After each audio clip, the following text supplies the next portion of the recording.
fuckers, it's been 2 years. Like officially this month. We started October of 2019. It's crazy. Sessions? Good Lord, I don't have any idea. Because we've missed. So since I started recording, this is session 10, I think, session 9 videos. This is session 10. Session 9 I haven't posted yet. Yeah. So we have I mean, if you figure just 10 of these sessions to a month, like it's 5 months of video recording.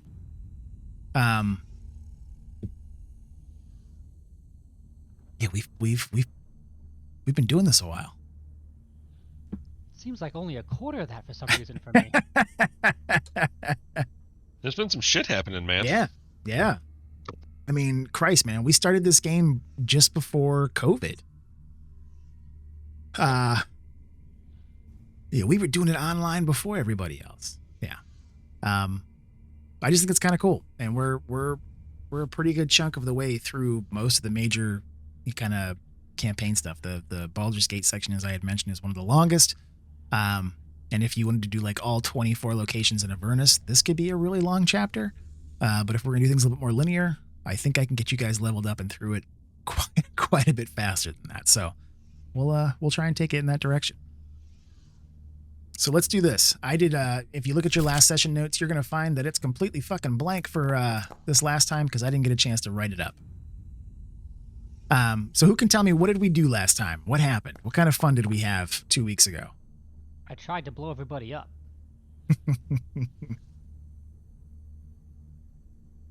Nikki says we helped all the people. That is Almost. true. Well, some of them. Some of them. Murder that guy. Some of them. Yeah. Yeah, you guys wouldn't Because let Ryan everybody murder that gets guy. sensitive. Oh, when we never Or- found the tooth.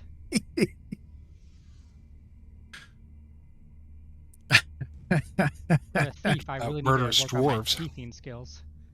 I'm starting to worry that Ryan is not getting enough sleep with 2 young children because he's becoming moderately homicidal. Moderately? More and more so as Hey, time goes what's on. that demon? Who do you want us to kill? Sure, let's do it. Right. You guys get sleep? I mean, it's, I take 2 blue pills to get Right. some sleep. I take 1 blue pill, and that's enough for me. Ryan, you mean your kids don't sleep from 7 p.m. to 7 a.m. like mine? No, they only sleep when I can't. During the daytime hours? He's raising vampires. Sounds like they have allergies and they need some Benadryl. That is the ultimate pyramid scheme. I heard Nikki say Benadryl. I used to have some friends in Long Island that when their kid would act out, they'd be like, okay, it's time to have an Uncle Ben. They literally called the pill Uncle Ben. They would Hey, load man, him up on sometimes you gotta Benadryl. dose your kids. Sometimes you gotta do it, man. You feeling a little cranky? Here, this'll make your headache go away and make you sleep for 12 hours. So what, so other than not letting Ryan kill everybody last time, what else did we do? no, that was me. That was me. Other than letting Ryan and Moon not kill everybody, what else did we do? Who did we meet? We helped out some broad. We made a deal with the broad, and then Maggie. the cat peoples, and then we got the vroom vroom. That is a hell of a recap. Yep. So you met Mad Maggie, and you pretty quickly made your first deal with the devil. I was impressed. There wasn't a whole lot of dissembling or questions around that. You guys just kind of did it. Oh, we did that dreamscape thing too, right? You did. Uh-huh. So Mad Maggie is a night hag, and she is also one of the warlords here in Avernus. She runs Fort Knucklebone. That was that huge base that you guys went to that looks like the hand clawing its way up out of the earth, kind of surrounded by heaps of junk that make up the wall. Lulu got to meet her old friends, Chukka and Clonk, the 2 Kenku that had helped her when she first was wandering Avernus back in the day. trying to recover from losing her memories. You met a few of the other denizens or residents of Fort Knucklebone, a bunch of like madcaps and redcaps. You met Barnabas, the Flaming Skull. You met, who else here? Mickey, the Flesh Golem, Mad Maggie's extremely gross-looking bodyguard. You met Pins and Needles, the two imps that were trying to get you to take out their competition in the betting world, the gambling world. Wazik, the red cap. You guys met some Lemurs, some other imps, some more Kenku. You helped a bunch of different folks though, kind of figure their shit out and fix some stuff around the fort, all in the hopes that they would put in a good word to Mad Maggie for you, because she was considering helping Lulu to recover some of her memories. Mad Maggie was very interested in that. She's kind of a Zariel historian. She is obsessed with learning as much as she can about the Archduke. And she recognized that Lulu might have some information she was interested in. So she helped you with a magical ritual that was going to let you enter into Lulu's dreams and try to help her uncover her memories. You guys worked your way through all of that, kind of multiple layers, seeing different parts of Lulu's past. The pieces that she was lying to herself about, the pieces that actually happened, what she feared most. But in the end, you helped her to break through all of that, and she got some of her memories back and remembers that she was one of Zariel's closest allies and friends. Lulu once had the ability to shape change. She could become this giant flying mastodon, and Zariel would ride her into battle.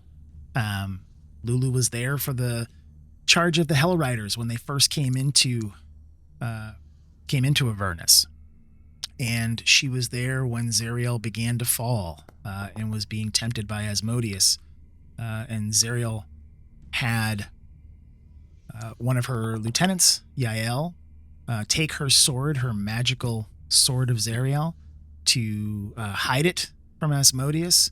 And she had Lulu help her with it. And you may remember from this kind of going back a couple sessions, but Lulu had memories of a demon tracking them to the portal back to Elturel, and Yael turning back to fight and planting the sword in the stone, and Lulu and Yael working together to cast this kind of magical protection that grew the stone and ground of Avernus up over the blade, building this kind of mountain around it.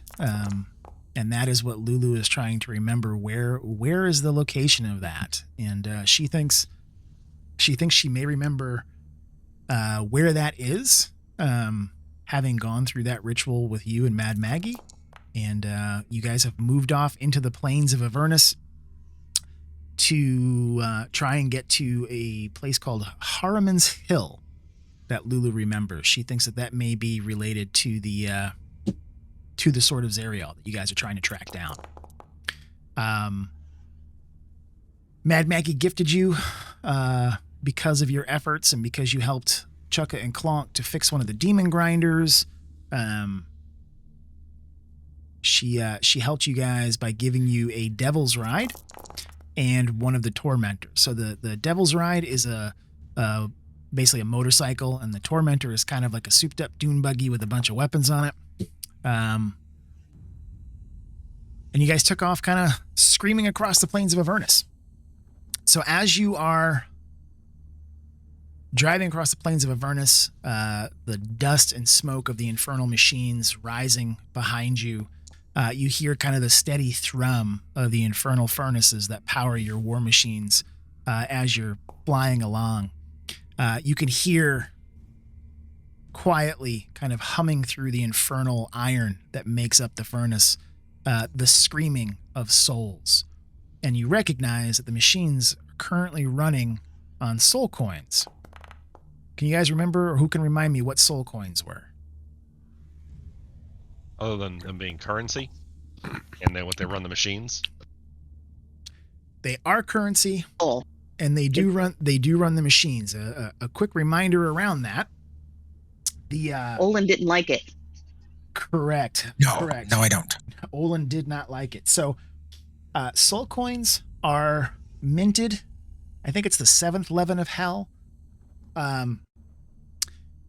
They are pieces of infernal iron, like ridged around the outside edge, and on the front and back there are infernal runes. And what they do is they capture fallen souls inside the infernal iron. So each soul coin has a person's soul in it, trapped in the iron. When you sit at the helm of one of the infernal war machines, there's like a coin slot, like a video game. And you can pop a soul coin in it, which feeds that coin down into the infernal furnace, where the flames and fires and magical elements inside that furnace will destroy the soul coin, allowing it to use that trapped soul as fuel.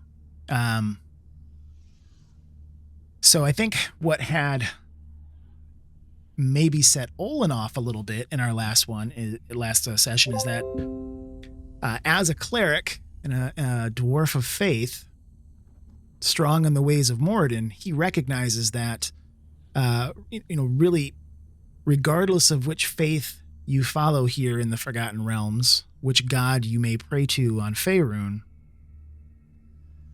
almost all followers of faith believe that souls are constantly reincarnated. Whether you live a good life or a bad life determines kind of what you will eventually come back as and what kind of future life you will hold.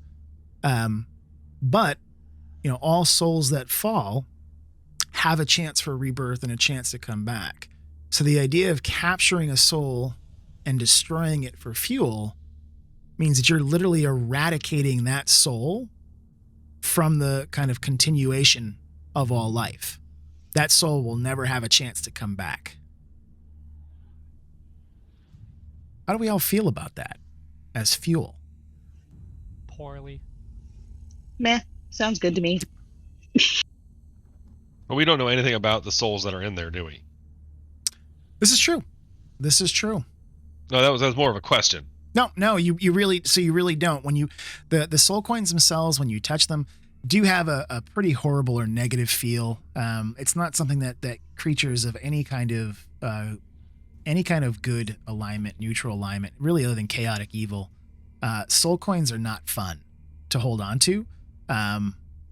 Demons and devils, I should say devils, use them as currency here in Avernus. They think it's absolutely hilarious, but keep in mind, most of the devilish economy is all around tricking humans and elves and halflings and dwarves and tieflings, tricking all the different races into signing deals that will turn over their souls. So they're constantly trying to corrupt and tempt people. So the idea of actually having like hard currency that is a soul just tickles them pink. And the fact that these kind of Mad Max Avernian warlords have figured out how to power their infernal war machines using those souls, like that's just... There are devils who think that is just the absolutely most hilarious thing they've ever heard. Like, you're going to destroy a soul forever to drive. They just think that that's hilarious. And there's other devils who see it as incredibly wasteful.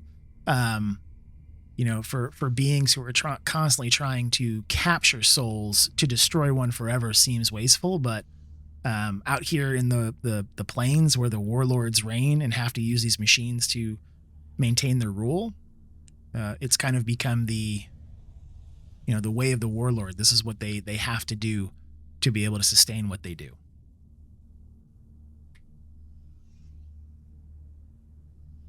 So I know that when Olin had the original kind of concerns over using soul coins, Mad Maggie had mentioned that there might be an alternative. Does anybody remember what that was? Ghost busting. Well, demon busting. I'm so glad you got the reference, but yes, it is demon busting. So she gave you an experimental object called a demon trap, and it is basically kind of like a reverse engineered infernal furnace. So kind of it's made out of junk and scraps that Chukka and Clonk were able to pull out of some of the other infernal war machines. And this one has kind of been reversed engineered that rather than pulling the soul out and burning it, it has the ability to pull the soul out and actually invest it into an unused soul coin. So Maggie had given you a small stack of unused infernal iron coins that didn't have souls in them. They don't, and so when you look at them, they don't have any runes on them. Both sides are just completely blank because they haven't been used yet. And that machine can be used to trap demons. And the idea is that, you know, demons being these creatures spawned directly from the abyss, they don't really have souls in the traditional sense of it, the way that we think of, you know, all other beings.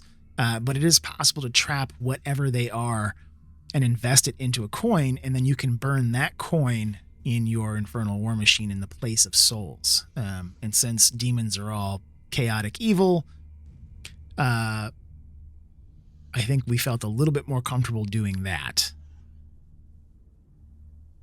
Questions about any of that thus far?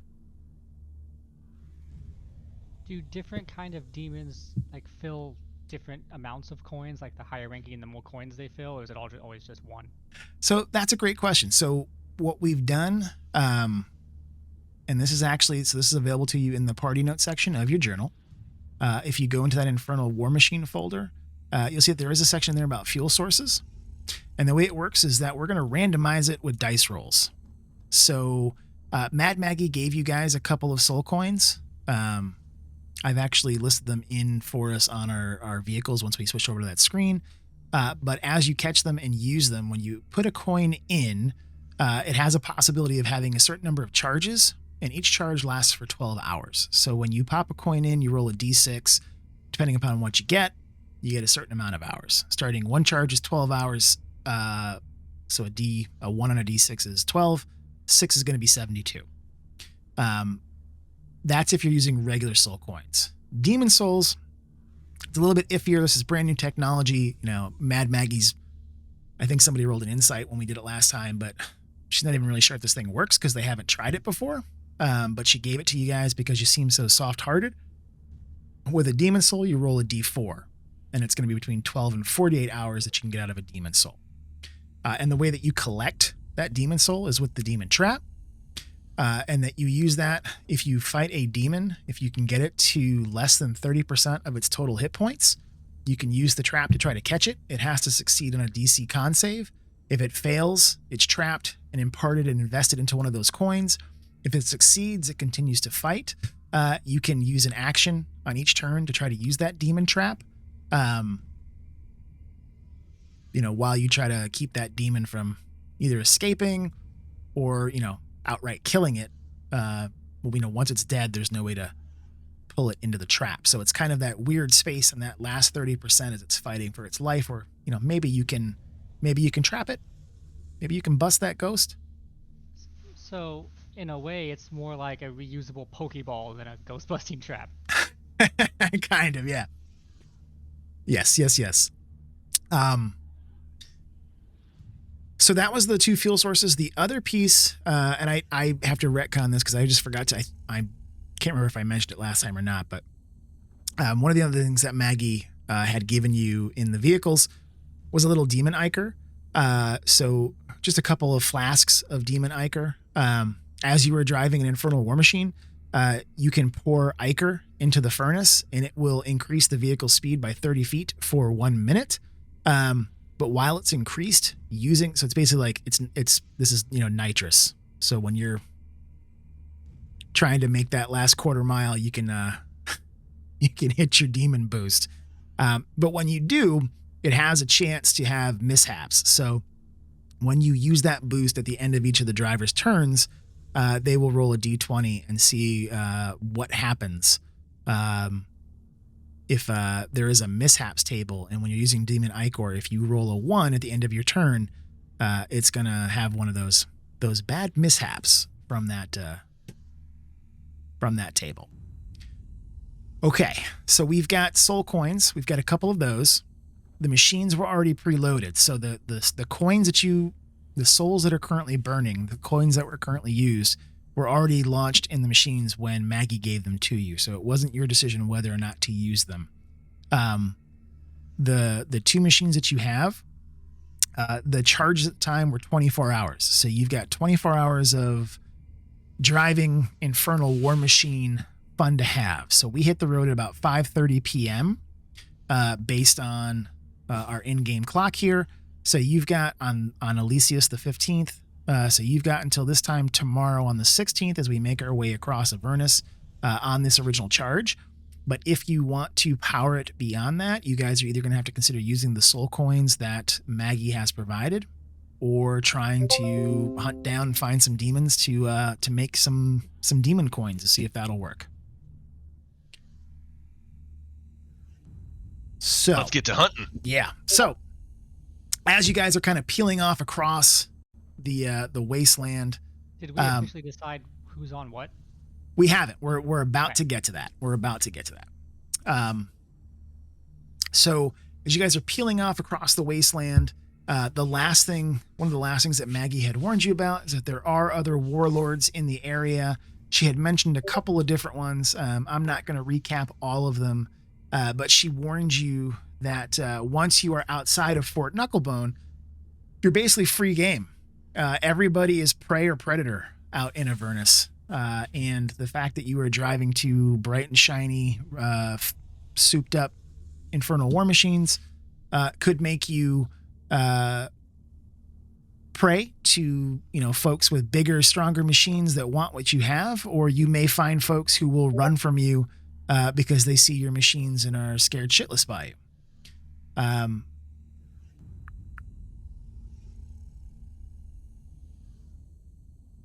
What does FTFY mean, Dig?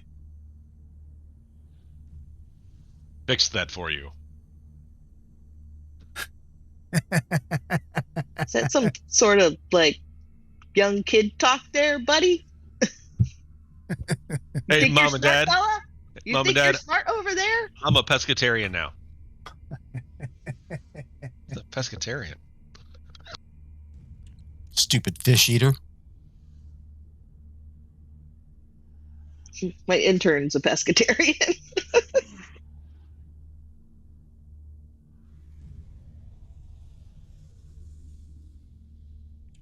I'm a level 5 vegan. I don't eat anything that casts a shadow. You get your vegan powers?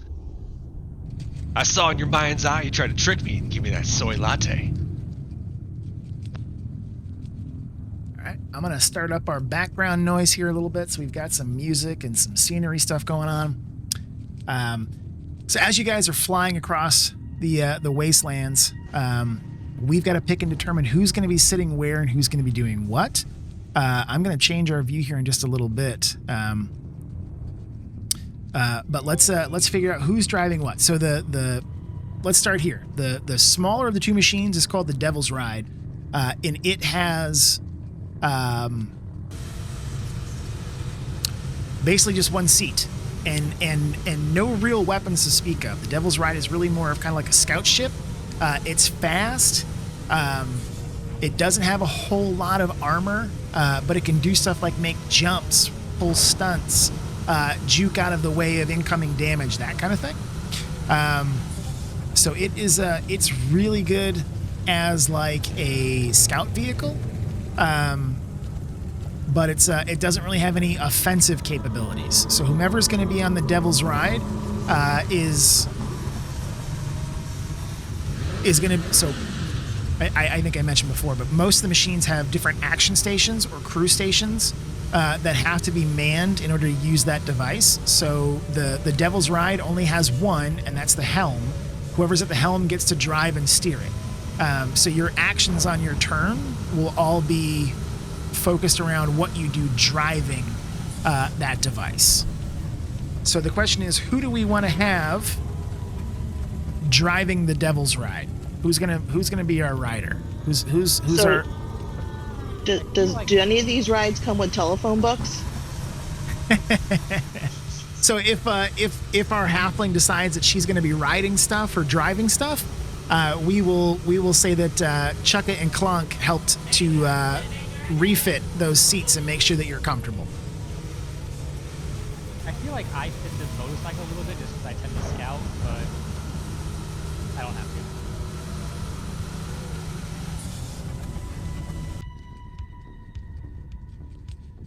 I'm leaving this open discussion, so I want you guys to be comfortable with it. So if you guys are fine with Moon riding it, I will. When we move to the next scene, I'll place him in it, and give him the. So there are certain benefits. It's no weapons, but still. So there are certain benefits that come with some of these things. So for example, with the Devil's Ride, when you and all of the vehicles kind of have slightly different benefits, that kind of thing. But with the Devil's Ride, one of the things that you see with it is that it has a fairly high armor class while moving, slightly less when it is stationary. Not a lot of hit points, but it has the greatest distance or speed of all of the different infernal war machines you guys are going to come across. When you are driving it, the helm station that you will be in grants you half cover. So in terms of anything trying to target you or hit you, you have a +2. Not only does your vehicle have a high AC, but you as a player get a +2 to AC and a +2 to dexterity saving throws while you're in that helm, while you're sitting in the seat. That sounds fun to me. If nobody else wants it, I'll throw my name in the hat.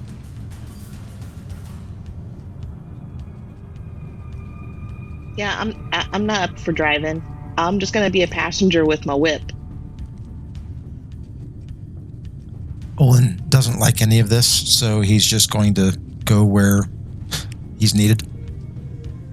All right, so Let's roll for it. If everybody's does anybody want to ride the motorcycle other than Moon? 9. Okay, so we're gonna put Moon on the motorcycle. My next question then is going to be in terms of the Tormentor. So the Tormentor has 2 different action stations. One is the driver, the helm, just like what we have on the Devil's Ride. The difference here is that because it's a larger machine with more cover, you get 3/4 cover. So in addition to it having pretty good armor class, your individual or personal armor class goes up by 5, as does your own personal dexterity saving throw while you're sitting in the seat. There is another action station called Harpoon Flinger. So there is a massive harpoon gun mounted to the back, kind of top of the Tormentor. If you get into combat or any kind of situation where you can use actions to do damage, rather than doing something personal like cast a spell, you could shoot the harpoon gun. You currently have 10 harpoons loaded in the cargo bay. It takes a round to load up and shoot, so you can basically shoot a harpoon per round. And they hit pretty hard. They're a +7 to hit, 2d8 +2 piercing damage. So do we have anybody? So for the Torment, and then you can have 2 additional, like just folks kind of sitting in it. So I need to know who wants to drive the Tormentor and then who wants to man the harpoon gun. I want to man the harpoon gun. Pew pew. Alatar also wants to man the harpoon gun. Oh, I'll roll you for it. I'll roll you for it. Let's roll. Well, hang on. Let's see if there's anybody else. Do we have anyone else that wants to use that harpoon gun?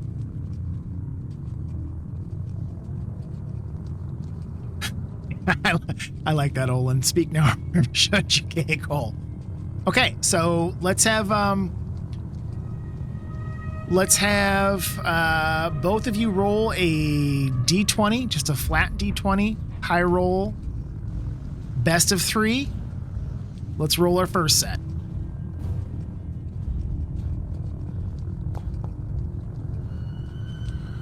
One. So that's 1 for Dig. Best of 3. Oh, there he goes. Oh, he takes both of them to start. So Get the that's back of the bus, bitch. So, No! so Dig is going to be running the harpoon flinger. Okay, so who wants to drive? We do need somebody in the driver's seat. Do we have Severius back, or is he just... I know. Did you go get food? I think he's with us. He already did. Yeah, I'm here. So we're trying to figure out who's gonna be driving. Any interest in driving the Tormentor?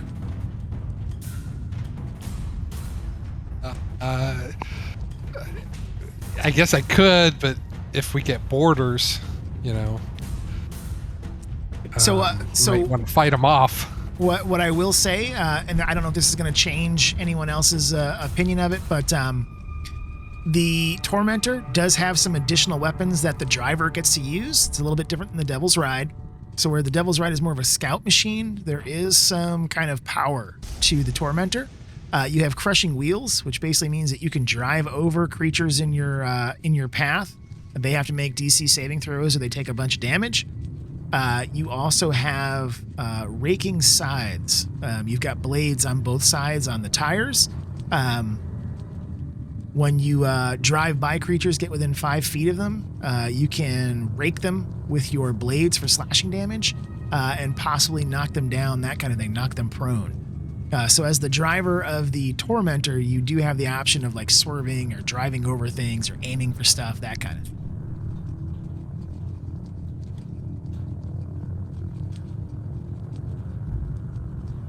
Somebody's got to drive, folks. Who's it going to be?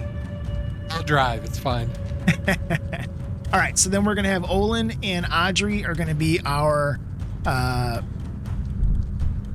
additional riders, just kind of sitting along. So you guys have the option of kind of either sitting in the seats inside the Tormentor or climbing out the windows, being on the roof, jumping to other stuff as things are kind of driving along. So we know where folks are going to be. What I need to do with you guys real quick. So I'm going to do this to Ryan. You're going to get 3/4 cover. Moon is going to get a half cover. And Alatar gets half cover for being in the harpoon, I believe. Let's see here. Half cover, yep. So I've applied that to you guys. It'll be there for you as we move into the next scene. All right, so you guys are all in your seats. You're flying across the plains of Avernus. The dust and smoke of your machines rising behind you. You can hear that faint hum of the souls being burned out of the continuum as you race along toward Haruman's Hill. Ahead of you, you start to see some other smoke coming from behind a hill. Also a trail of it, similar to what you're seeing from your own machines. As you kind of pull around a deep ravine ahead of you, above one of the kind of stony hills, a giant demon grinder, one of the large size machines that you had seen Chukka and Clonk working on, similar to one of the machines you had seen them working on at Fort Knucklebone, crests over the hill and comes sliding to a halt. It has giant crushing wheels made of infernal iron, bits and pieces of other smaller infernal war machines kind of stuck in the grill of it. At the front of it, it has these giant crushing jaws that it looks like are set to chomp or bite onto anything that comes in front of it. Behind it, there is this large extension that hangs out off the rear end of the machine with a giant wrecking ball kind of twitching back and forth, cracking into the stones around it like a cat lashing its tail, but bits and pieces of the hill and the stone around it just exploding and shattering away from it as steam and smoke kind of rise up off the top of the machine, flames sparking out of the rear exhaust ports. And at the top of it, a portal opens up and a creature slowly climbs out to kind of stand on the hood in front of the chomping jaws looking down at you guys. As you slide your infernal war machines to a halt, it's directly ahead of you at the top of the hill, blocking your path. This creature looks down at all of you and begins laughing. You stand before greatness. And as he says that, you hear there's a few other little portals that open up on the side of this thing and a few other little heads poke out. and you hear them going, Raggadragga, Raggadragga, Raggadragga. As you look at this creature, it has like the head of a boar with tusks capped in gold. It's humanoid in shape, but very clearly animalistic. The other heads that are popping up and out are similar. Two of them are similar, two of them a little bit different. Two of them seem to kind of the three, the main one who has stepped up and two of the other ones seem to look a little bit like they're part human, part boar. And the other two look like they're some kind of like humanoid, but like white rats. Their heads look like they're rats of some kind. And you can hear like thrumming music coming from the demon grinder. And this guy he's massive and bulky and muscular, and he's got this giant warhammer that he's got strapped to his back, and he's wearing these rough leather furs. And he, the other people in there are just kind of chanting Raggadragga, Raggadragga, Raggadragga. And he's just standing there with his arms crossed in front, looking down at you. And as I said, he says, you're standing in front of greatness, and he kind of pauses, waiting to see what your response is going to be. We all bow down to him, and this is the werebore guy, isn't it? What do you mean? I remember that from last session. Did anything just pop up for you guys? Nope. No. Let me do that. Game is paused.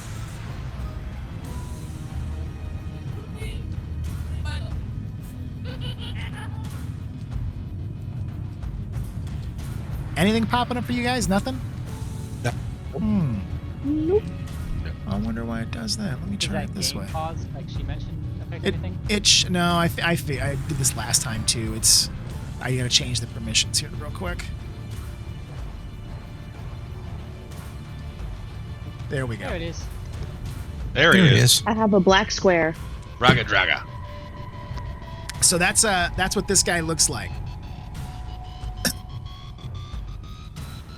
So he has been waiting to see if you were going to reply, but because you haven't, he looks. If you had to guess, you'd say that he looks a little disappointed. So he points one big kind of meaty paw down at you guys, and he says, "Why are you driving my machines? Mad Maggie was meant to repair those. Why is she giving them to you?"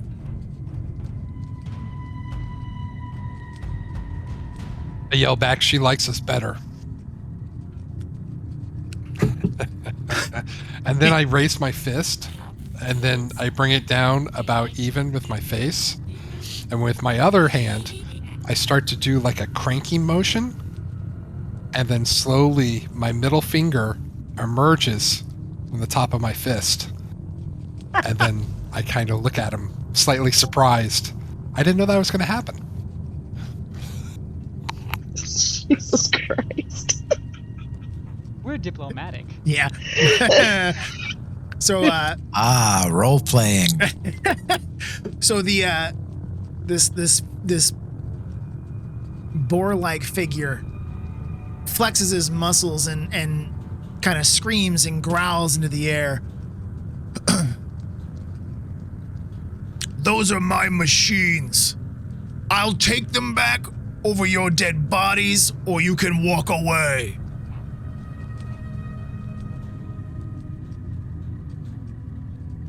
I look around, does anyone want to walk away? Fire up the engines. But I could outrun Vroom him. vroom, motherfucker. Can I preload a harpoon? Are we walking away? We don't want to have too much conflict. I don't think we're walking away. Technically, my Devil's Ride speed says walk 120 feet, so I could do that. I'd like to take that hammer from him and shove it up his ass. That is a nice looking hammer. Can our cleric dual wield? I mean, Not something that large. He's pretty strong. Olin's pretty jacked. Use your teeth. Thing is twice as long as he is.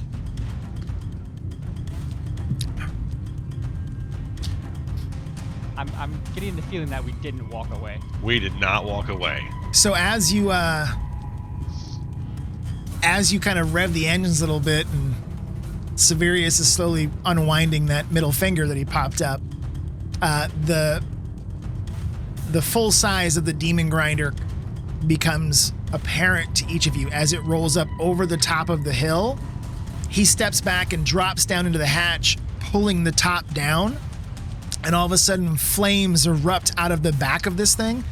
And where you're sitting, even though your own machines are kind of humming and thrumming beneath you, you can feel the low vibrating rumble of this thing as it begins to pick up speed, heading straight towards you guys, faster and faster and faster.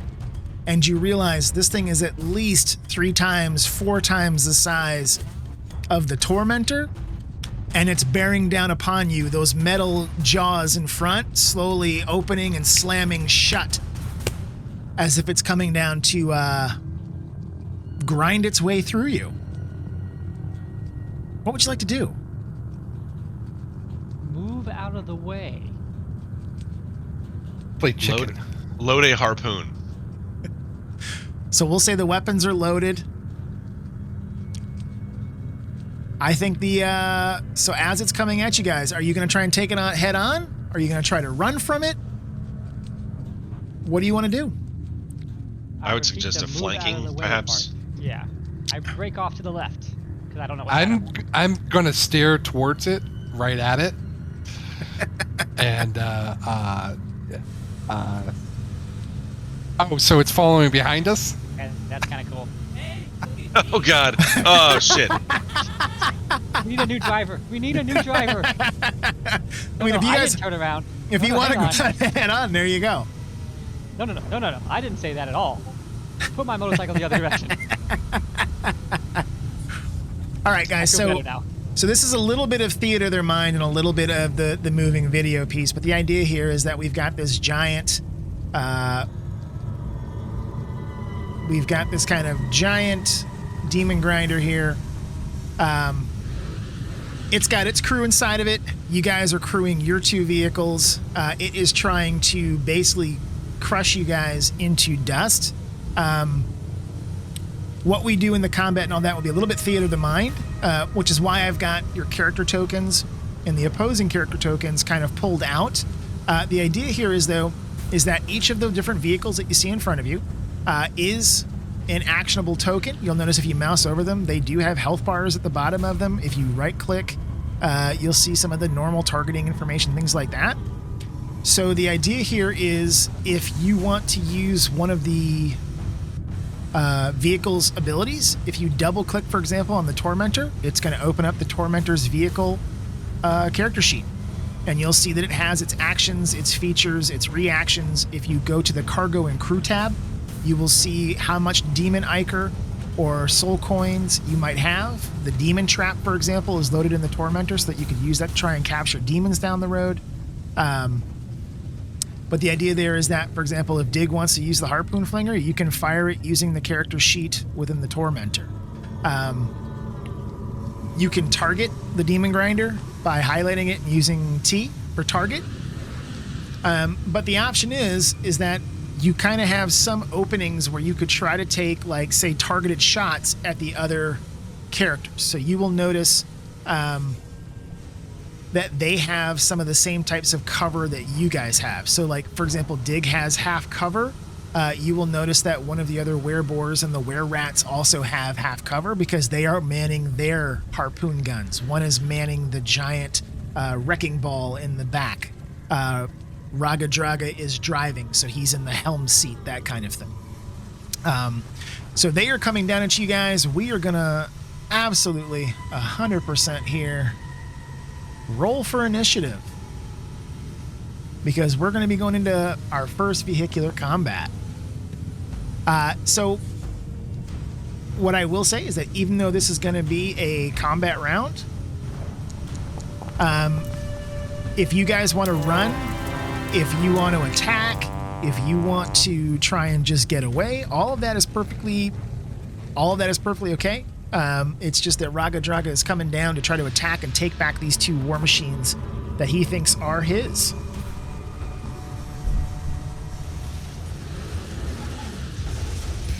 And I think we just need a initiative roll from Olin, and we're good to go. I've got you guys all in the combat tracker. I don't have the dice. When you go into the combat tracker? Oh, yeah, it wasn't there, but when I clicked on just the blank area, it just now rolled it. It must not have loaded the That's weird. It's like an SVG file, I think, that they use for those icons. Okay, so I'm going to go ahead and begin our combat. And up first, we're going to have Mr. Raggadragga. So he is in the helm seat. In the helm, he does have a few different options to himself. He can try and drive to try and catch up to you guys. So one of the additional pieces about some of the vehicular combat, so in terms of like chases or driving things around, I mentioned earlier when we talked about the fuel sources that you guys have that demon ichor. So you will notice that if you open up the Devil's Ride and go into its cargo and crew, it's got 2 bottles of it. If you look at the Tormentor and its cargo and crew, I think it's got 3 bottles of the ichor. You can use that to basically add to your total speed if you want to try to get away. The difference being that when you have that, it does require that you're going to roll at the end of each turn to see if there's a mishap, if something bad happens to the vehicle because you're burning some of the demon juice to get it moving along there. So as Raggadragga is chasing after you guys, he realizes that his giant demon grinder does not have the speed that the other ones do. And I'm recognizing I got the speed wrong on your Tormentor, so let me just fix that. Because that is not 30 feet, it's 100. Let me do that. So the Demon Grinder and the Tormentor can do about the same total speed. The Devil's Ride can go a little bit faster. So as he begins to kind of drive down the hill towards you guys trying to pick up speed, he is going to try to close the distance to that Tormentor and see if he can't try to... He's going to try and close the distance and see if he can't use some of his chomper. If he can't try to bite down on you a little bit. So as the driver of it, are you still heading toward him, Ryan? Or are we in a narrow canyon? So there are canyons, there are open plains. It's the we're kind of theater. The mapping it, the video with the map in the background is just to kind of be a set piece. The idea here is if you want to drive at him, away from him, all of that is perfectly okay. As he's coming down the hill at you guys, you're gonna see kind of a puff of like green flame coming out the back tailpipes of it, and the Demon Grinder begins to surge ahead. And with that, he is going to have to roll a d20. And he's good. So that's going to be his turn. So right now, the Demon Grinder is about, let's say, 300 feet away from you guys, coming down the hill towards you. Moon, you're on your bike, but technically the Tormentor and the Devil's Ride are not yet moving. So you see this giant Demon Grinder flying down the hill towards you. Green flames beginning to shoot out of the back of it as it seems to surge even faster toward you and your compatriots here. What would Moon like to do? Moon's gonna fire his machine guns. Witness me! Yeah, I don't have those. Okay, so he is gonna start that thing up and he's gonna kind of veer off to the side because I have no offense and I think this thing would run me over in one round. Okay, so you're gonna kind of try to So the good news is the moment that you begin moving, your Devil's Ride immediately has a higher armor class because you are so agile. So you're going to try and kind of circle off to the one side. Are you going like full speed? Or are you just kind of half speeding it? Like how about, so you've got up to 120 feet of movement. These guys are like 300 feet away. Let's say you're going like directly off to the left from it. Yeah, I'm not going to go all the way because I don't know what the other vehicle's going to do. And we don't have communicators, so I'm just going to kind of start to basically get out of the path of this thing for right now. You said there's like canyons and ridges and stuff, right? Yep.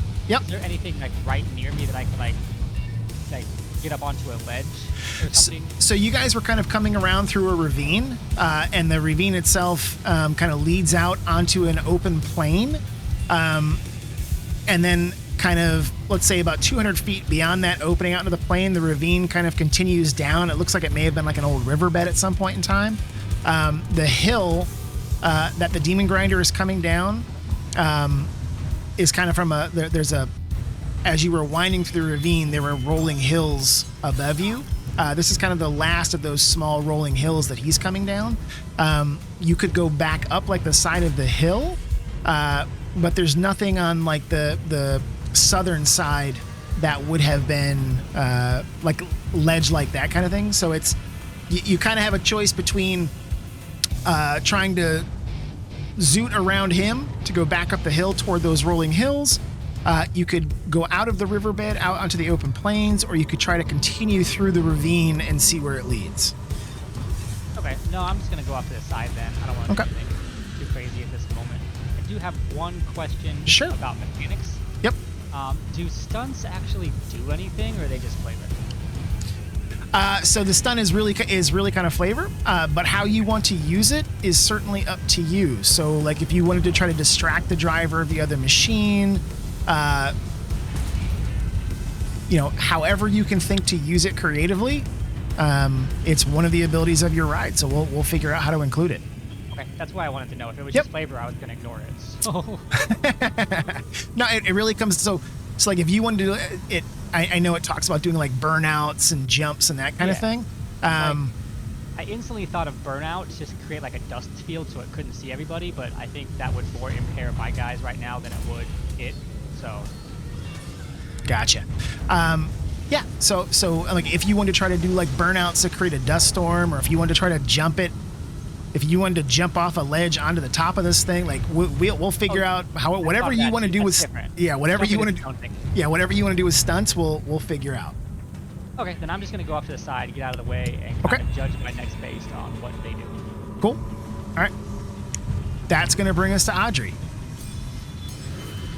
So does this thing have windows? It sure does. So if you have the ability to shoot out the windows of the vehicle that you're riding in, and you have the ability to try to target creatures inside the other vehicles if you want to. Right now, it's still about 300 feet away coming towards you. So it's got some distance before it gets close enough for you guys to actually be in like some kind of a combat with it. Right now, the vehicle that you're sitting in isn't even moving. It's just you guys are waiting for Severius to figure out if he's going to hit the gas or just sit there flipping this dude the bird. Literally, if you wanted to, you could get out of this thing at this point. It's up to you what you want to do.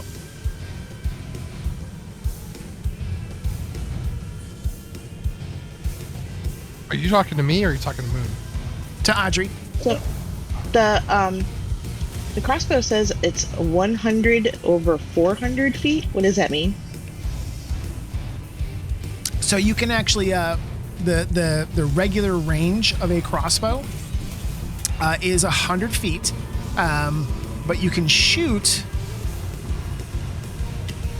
up to 400. I'm just trying to remember if it's... There's like a lessening of... There is. So floppy by then. So the first is the normal range. The second indicates it's long range. When you attack at long range, you have disadvantage on the attack roll. So you could technically take a shot from this distance, but you'd have to do it with disadvantage. Okay, I'm just gonna hold my action for now. And Okay. So you're going to hold a crossbow bolt in case this thing gets a little bit closer. Cool. yes, sir. Okay.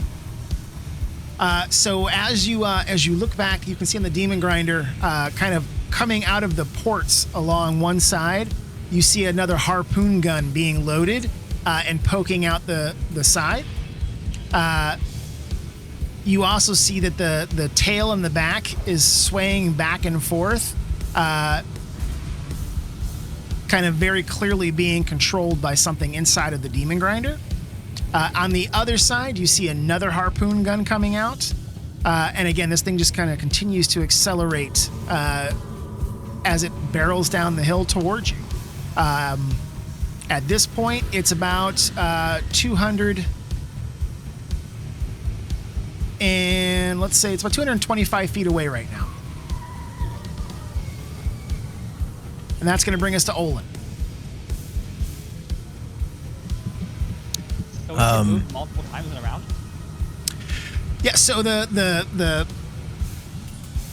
this thing itself was beginning to speed down the hill. So when he first did the dash, that was the 300. But as I cycle through them, I'm going to actually have it come the 130 feet ahead that it can come. Yeah. Gotcha. Yep. So Olin's not really going to try to take any overt actions other than just shouting, Severius, let's get out of here. Okay. And that'll be it. Cool. All right, Severius, so you've got this thing barreling towards you, picking up speed, green flames shooting out of its tailpipes. What would you like to do from the driver's seat? I would like to aim right at it and play a little game of chicken. Okay. And then when we get close, I want to veer off to the right and try to do a spin and get behind it. Okay. I'm going to do a little drifting. Okay. So what I'm gonna so 10 agility rolls for you. So we're actually going to end up using the juke. So there already is kind of a pre-built ability in the reactions. We're going to modify that a little bit for what we want to do here so that it's kind of a versus thing, because it's going to be you versus Raggadragga. So as you turn the vehicle and start driving back toward him, you're going to be able to do 100 feet. So we had 220 feet. That was going to make it 200 and then 100 on your turn as we come around. So I'm going to time this a little bit so that as you guys kind of get face to face, we're going to have a versus battle. But for right now, you've gunned it. You're heading straight back toward him, but we've got to cover some distance before we actually get to try and do that juke. So from the hot seat here, Digger, you feel the tormentor suddenly fires to life beneath you. Rooster tails of dirt pouring off the rear tires as Severius guns it, cranking the wheel, doing a quick donut to spin the ass end around. You see that you're now directly facing this oncoming bone grinder coming down the hill at you, and the tormentor goes rocketing off directly into the giant chomping maw and grinding tires of this giant machine rolling down the hill at you. From the harpoon seat, what does Alatar want to do? Squeeze all of his sphincters really tight. All of them. Nothing leaks out. So I assume that the harpoon turret is 360 degrees.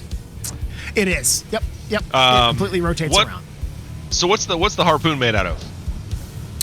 So the harpoon is actually made out of junkyard pieces and bits. It's infernal iron, bone. It's got like leather scraps holding pieces of it together that may or may not be pieces of flesh off of some lemurs, that kind of thing. What are the wheels made of? The wheels are a combination of infernal iron and wood.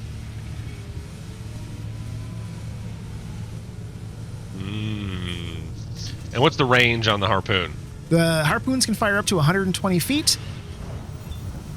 And what's our range now to the incoming? So we're gonna say that you've got you're 200 feet away. So now I've got to start doing math in my head, right? Okay. Here's what I'm trying to do. So rather than having the vehicles inchworming, so that I don't want them to only move when it's Severius's turn or only move when it's Raggadragga's turn. So with you guys, it moves about 20 feet per turn is what I'm going to do if Severius is going full out. So he turned it and hit it. He did he did his 20 feet. On your turn, we're going to do another 20. So technically, this is actually going to be about 180 feet from you right now. So okay. It's just outside of range. Okay. And can I see Raggadragga in the driver's seat? So you can. He is granted a certain amount of cover because of the way like the skull on the front of the machine kind of rears up over the top of those chomping jaws, and so where he's sitting, he does have some cover. So if you were to shoot at him, it is going to be with that cover. And then the two little were dogs. Yep. So one of them is currently controlling that rear the swinging arm with the giant wrecking ball. The other one is just kind of hanging out the side, kind of banging his he's got a giant maul. He's just kind of banging it against the side and laughing as he's driving towards you guys. Where would he be? He's kind of just hanging out this window right there. Okay. Is the second one or the third one? It's the second one. So the one that doesn't have any kind of a shield icon. Okay. Do I have free range where I'm at? What do you mean by free range? Can I stand up and fire off an Eldritch Blast at him? I mean, you can, yeah. Cool. I will. Your controlled actor does not have an item named Eldritch Blast. So if you're clicked on the Tormentor, click on yourself. Click on Avatar. Right. There. And him? There you go.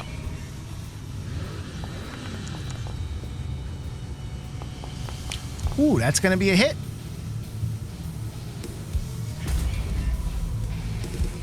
So as you lean out of the harpoon's nest, you are able to very effectively send a slicing beam of eldritch power flying in between the two vehicles. It kind of lights up, casting a shadow as it scorches over the top of the ground and slams into the werebore hanging out of the window.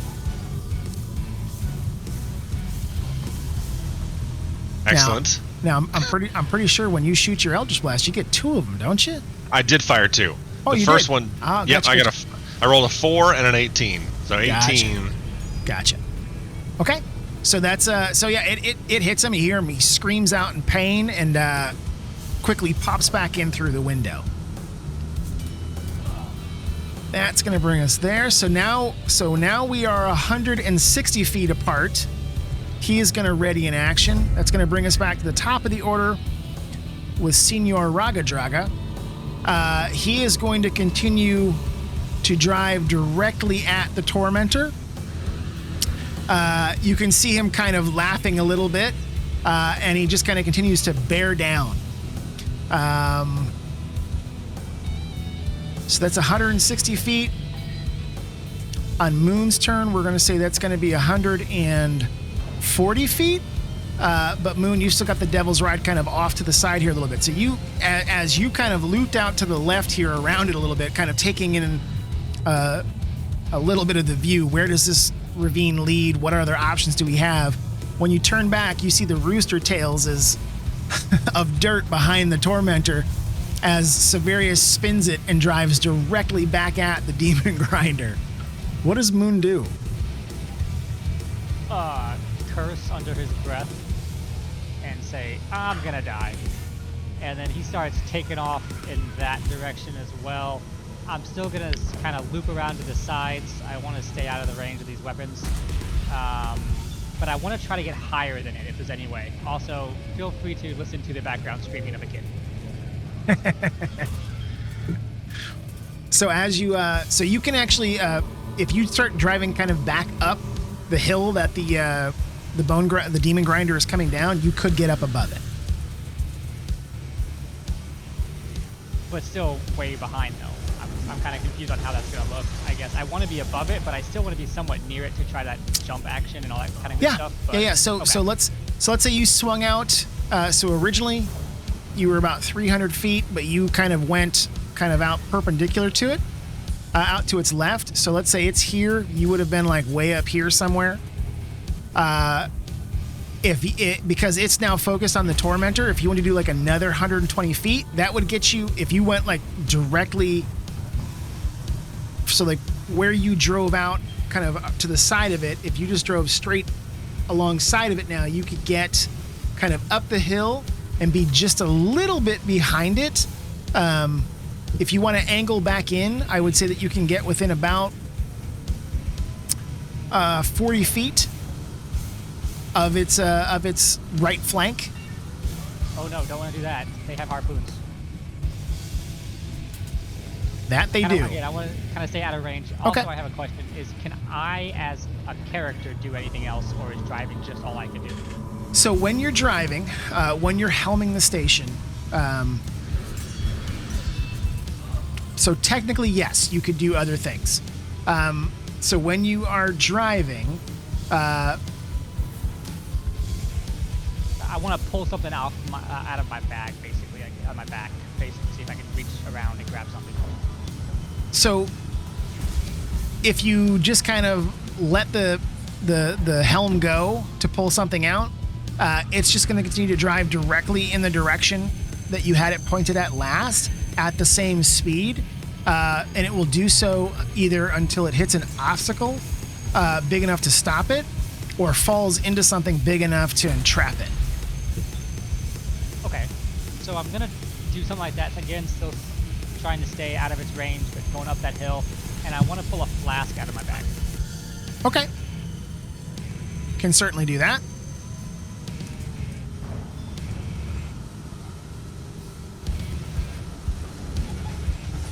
Are we going to hold action on using that flask? You're just kind of going to pull it out for now? Oh, yes. Sorry. Okay. I need to get way closer to throw that. You're good to go. Okay, so that's going to bring us back to Audrey. So you're now about 120 feet away from the giant demon grinder, coming directly at your tormentor as Severius guns it, heading right into the maw of this giant destructive beast. All right, let's pew pew this thing.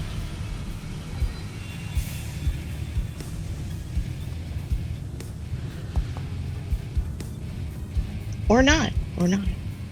That unfortunately is gonna be a miss with the rocky terrain, and as Severius is kind of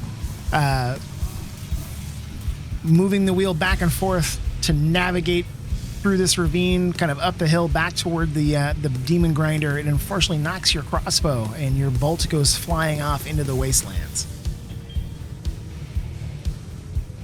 That's gonna bring us here. He is going to hold an action with the wrecking ball. That's going to bring us to Yiga, who is going to target your tormentor and fire a harpoon directly at the front of it where Ryan is sitting. It's going to hit, hitting. But as it hits, you notice that even though it does hit, it deflects off the infernal iron armor that coats the very front of the tormentor. So this will be one of the things you guys notice, is that vehicles have damage thresholds. If something doesn't do enough damage to beat that threshold, your vehicle shrugs it off. And 7 was not enough to do anything there. I have a question. Yeah. Why does the Tormentor's AC say 21 and it hit with a 16?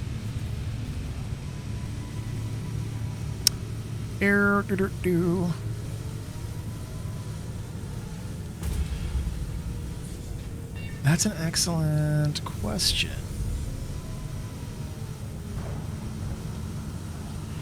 Well, because it's not stationary, so it's doing that. Because reasons.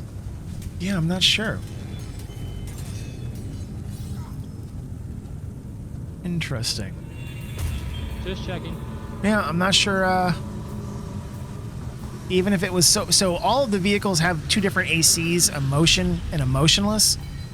So the Tormentor's a 21 or a 19. I'm not sure. Interesting. I'm not sure why it. Even if it was motionless, a 16 wouldn't hit it. So I'm not really sure why it. Why it would have done that. I'll have to keep an eye on that as we go through. Good catch though, Moon. Good catch. That's going to bring us to Finnick, who is going to try and do the same thing here. Let's see what happens if he shoots one.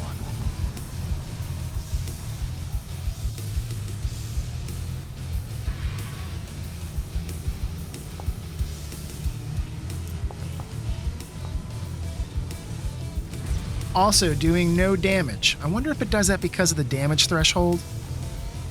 I don't know. I'll have to look. Figure out why it's doing that. But that also comes slicing through the air but bounces off of the infernal iron right in front of where Ryan's viewport is to be able to kind of see out. So it seems as if they're trying to target Ryan here a little bit. So we went from what, 120, 100. We're now 80 feet apart as we get to Olin. That's going to make it 60 feet apart as Severius continues to keep the pedal down. So you are now 60 feet away. Within mere seconds, there is going to be something happening between these two vehicles. What would Olin like to do? Awesome.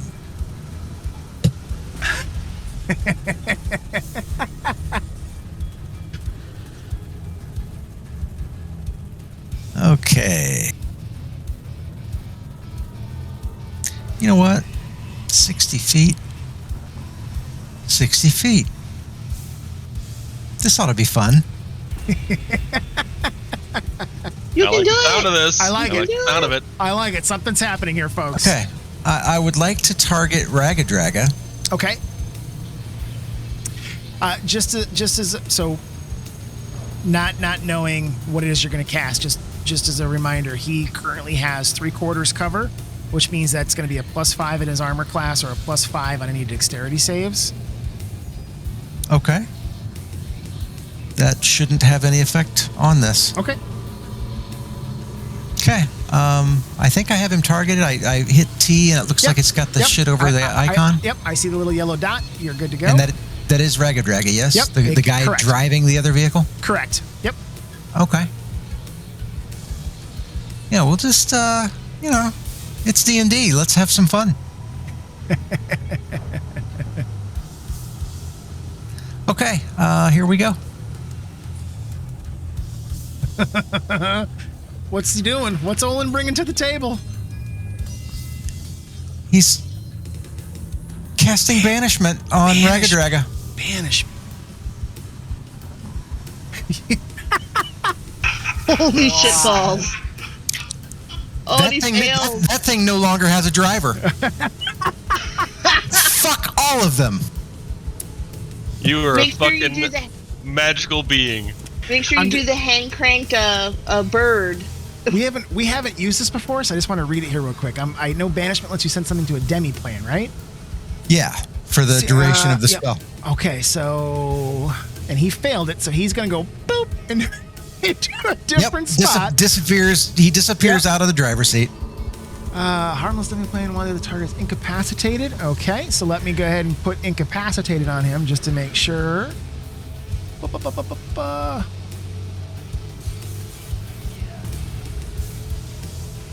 we don't forget that.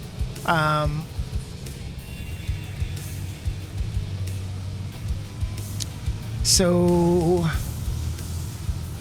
it actually is a native to a different plane. Well, it says it's a native. If you're on the plane, that it's native. Oh, he is native to a different plane. Okay. Yep. So he's gonna pop back there. If it ends before the minute is up, it reappears in the same space. Otherwise, he doesn't return. So unless you cancel this, he's just fucking, he went home. Cool. Hell yeah. Boom. Okay. Oh my god. So shit's about to get, this is going to get fun. Oh my god. So there's now nobody in the helm, which means that the demon grinder is just going to continue straight on from where it was. So we said 40 feet, correct? So the demon grinder isn't going to be able to swerve. Now the question's going to be,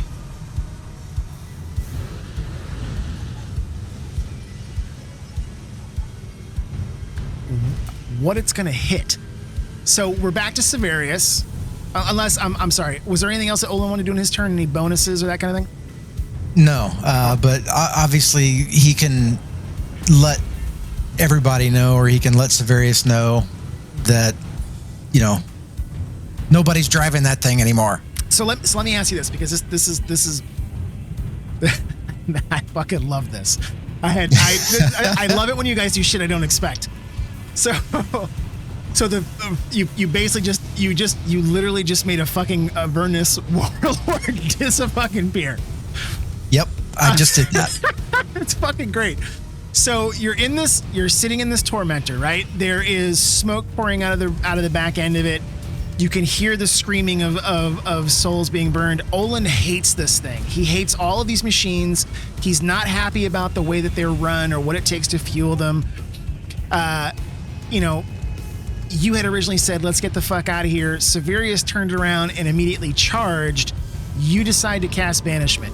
One, what does it look like when you cast a spell? Like, so their Banishment's got either like it's got a verbal, a somatic, and a material cost. So that, there's like some kind of material that you have to use, a verbal piece where you say something, and then some kind of hand motions or body language that allows you to cast it. What does it look like so that Severius and Audrey and Alatar have some kind of idea of what you've done? Because there's this loud popping noise from the demon grinder, and all of a sudden everybody sees there's nobody in the driver's seat. Yeah. But I want to know what it looks like when Olin casts a spell. We've never seen it before, so I want to just kind of, what does it look like? What does it sound like? Olin kind of he stands up in his seat, and everybody can see, and see him like yelling at the top of his lungs, basically the words of power for this spell, and he's holding out both his hands, kind of like out to the side and down a little bit, and as he's chanting this gold, almost like a golden fire type of thing, fills both hands, and as he brings them together in front of him, this beam of golden fire shoots towards Raggadragga, and just he disappears as it hits him. Almost like a bubble, like when you like a pop-up bubble. He just disappeared. I love it. I love it. So, Severius, you see this get cast. You see the light go flashing across. You see Raggadragga pop like a bubble and disappear from the seat. 20 feet away from you is a demon grinder with no driver. But you've still got to maneuver to get out of the way because you were going head at it. So you've got 20 feet of movement to try to juke around this thing. So there is a juke maneuver that's available with the Tormentor. It requires a dexterity saving throw. Let me make sure I've got the numbers on that.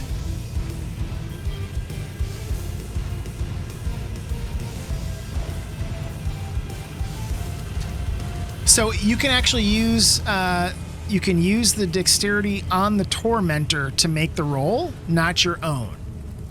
Yeah, that's a good call. Don't want to use mine. Yep, you're going to use the machines, not your own. So go ahead and so I am actually going to the DC was going to be higher because of the distance, but I'm going to lower it because the demon grinder isn't going to be able to move in any direction to try to stop you. So we are going to set a DC of 10. So we're going to say it's moderately difficult. So you've got to get a 10 or higher to juke out of the way here rather than having any kind of a collision. Do it. With the demon grinder. So which part do I hit? The dexterity or the +1 below it? Just the dexterity. It'll automatically add the bonuses. Okay, here we go. Anybody seen the movie Crash? Yeah, don't do that. Saving throw, here we go. Oh, okay. So we're definitely going to have a hit here. So let me see how this is going to work.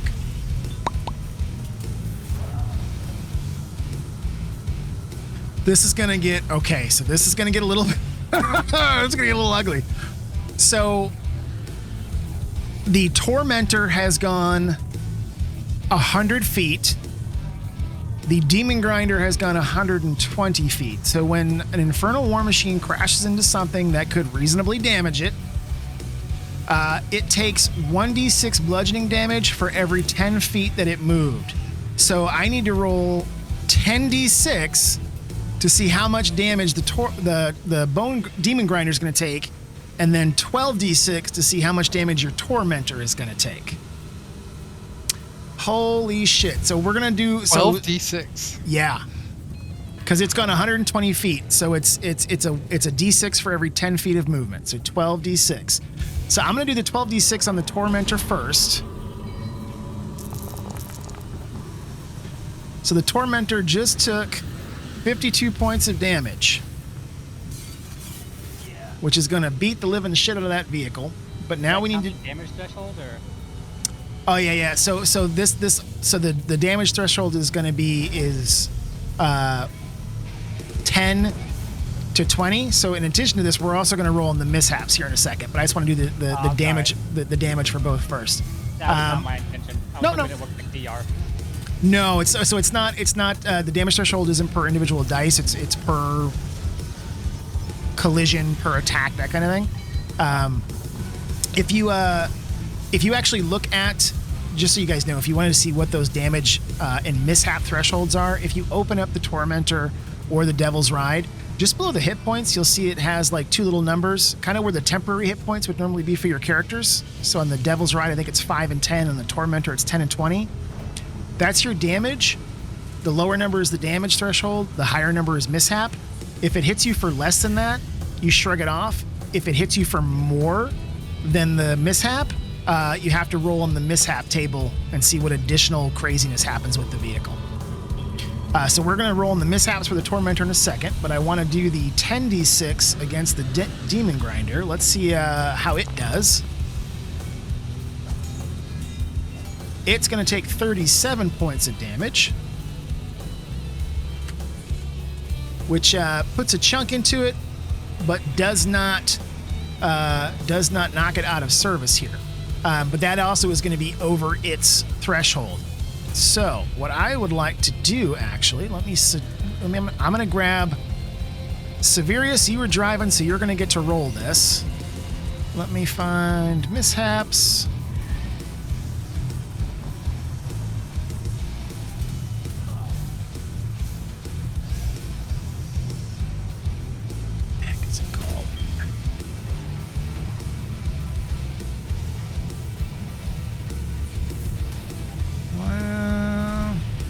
There it is.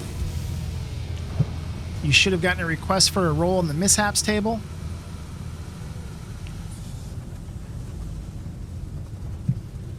Be anything. Let me grab you there. Nothing popping up on your screen? Nothing. Alrighty. Well, Do you want me to just roll a die? please do, sir. So What- just what do you want me to roll? a straight up D20. Okay. And in this case, higher is better. So an 18. Okay. It's going to be this guy off the table. So you have had a damaged axle. So from the collision, the vehicle grinds and shakes uncontrollably. Until the mishap ends, the vehicle has disadvantage on all dexterity checks. So with this mishap, there is a repair difficulty. So the vehicle can be repaired at some point. just remember, everybody, the DC on the repair for this is a 20 dexterity check, which can be modified if you have like smithing tools and that kind of thing to try to repair things. But to get this thing up and running correctly, you are going to have to get your tormentor repaired. Otherwise, you've got disadvantage on all of your dexterity checks with it until it is repaired. But I'm also going to go ahead and roll for the demon grinder because it took more. The demon grinder is going to get a damaged axle as well, so it has also lost any and all advantage on its dexterity throws, now having disadvantage on any of those. So, as you go kind of careening off to the side here, where the ravine kind of turned and part of it went out into the plains and part of it kind of lowered down and continued around the corner, that is what the demon grinder is now barreling towards. So it's kind of a little bit of a ramp section that goes along the ravine or out to the plateau or the plains beyond. And there is still nobody in that driver's seat. The tormentor kind of bounces off and gets spun around and kind of slides to a halt in the wake of the demon grinder. So it is now past you. So we'll say that you kind of spun out and it's over here. The demon grinder is going to be like that. You're back here and Moon's way off up here somewhere. So Alatar, that's your turn. So as like you're kind of getting bounced around it, you see the demon grinder is going past you. You see like through the windows, you can see the wide-eyed faces of the wereboars and the wererats inside. What would Alatar like to do as you're passing by it? Oh goodness. I'll say like it's like this. You're like side by side as it's your turn. And so, do I have one of the other guys over here on this side? Yep. There's so you've got Harpoonus on both sides that you can see. Mm-hmm. So both of the wererats, the two white guys, kind of toward the end here. Mm-hmm. I really should have turned their names on for you guys. Let me do that. So that's Yiga. He's one of the wererats. There's another one over here. The two of them, Yiga and Finnick, are the ones that are manning the harpoons. Finnick is on your side. So Finnick is over here through an open portal with one of the harpoon cannons. And then are those like dogs? Where hogs? They're Jibs? They're wereboar. Wereboar. Yeah. So it wasn't because there was one over here that I hit with the Eldritch Blast on that side. Correct. So that was Uziwag. Okay, and so is there another one with? So is somebody else leaning out? No. So taunting us? so this little thing right here, that's one of the harpoon areas. This is one of the harpoon areas, and then there's a section back here that controls the ball and chain. That's where Jibs is. Uziwag was up here in one of the passenger seats, kind of hanging out the side. So you've got either. Okay. So from where you're at, you can see Finnick inside with the harpoon. All right, I'll take a poke at him with my Eldritch Blast just because I'm not gonna wait. He also has cover, so just keep in mind he's gonna have a slightly higher AC, but they're not super duper well armored. So that 16 is going to hit. So your Eldritch Blast goes firing through the gap as your Tormentor goes kind of spinning out of control past it. But you were able to connect and do some damage to the wererat Finnick as you go sliding by. And I give him a little of the finger accordion. Gotcha. He screams in rage as you do so.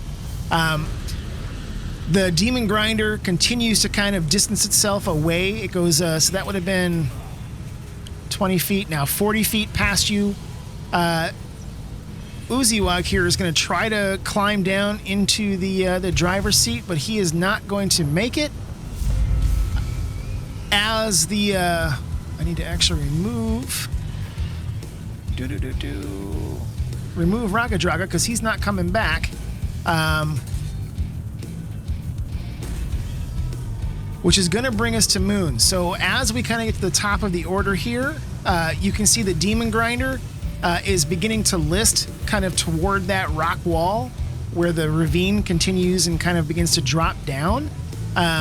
Again, still no driver in the driver's seat, though you can see through the windows, it looks like one of the Weremore maybe trying to climb down through the works and get to where he'll be able to drive that machine. What would our rogue like to do? The Demon Grinder is damaged, but still not out of business. Yeah, he's just staring in shock because he doesn't know exactly what happened. All he knows is this little tormentor just bull rushed this thing that was 3 times the size of them. It looks like it lost horribly. It's like, what the hell are they thinking? And then he's gonna kind of drive. How does throwing work in this again? If you wanted to like throw that potion or that flask that you pulled out.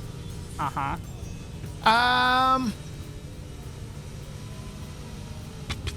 It's gonna be an improvise. Let me just see here.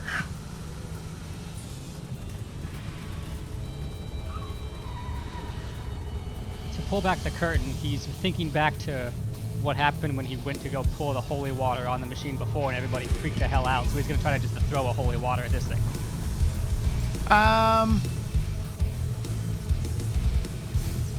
So I'm gonna say let's use like the same ability that you would use to like say fire your bow in terms of like dexterity.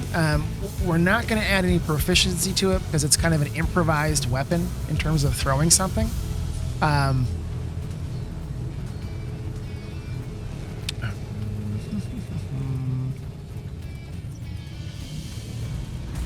Yeah, I'm not seeing anything in the improvised weapons in terms of throwing something. Actually, it says you can throw up to 20 feet. Nice. On impact. Okay, now I should actually read it. So, yeah, I can throw it up to 20 feet. Okay. It doesn't say. I wonder if I can. I don't see any rollables or anything on it though, so you have to decide that one.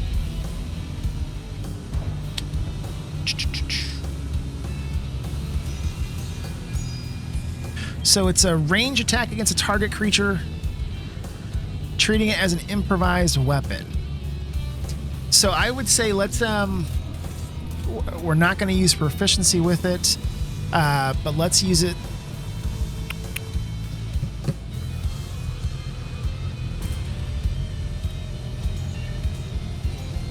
Do it as like as a dexterity ability check.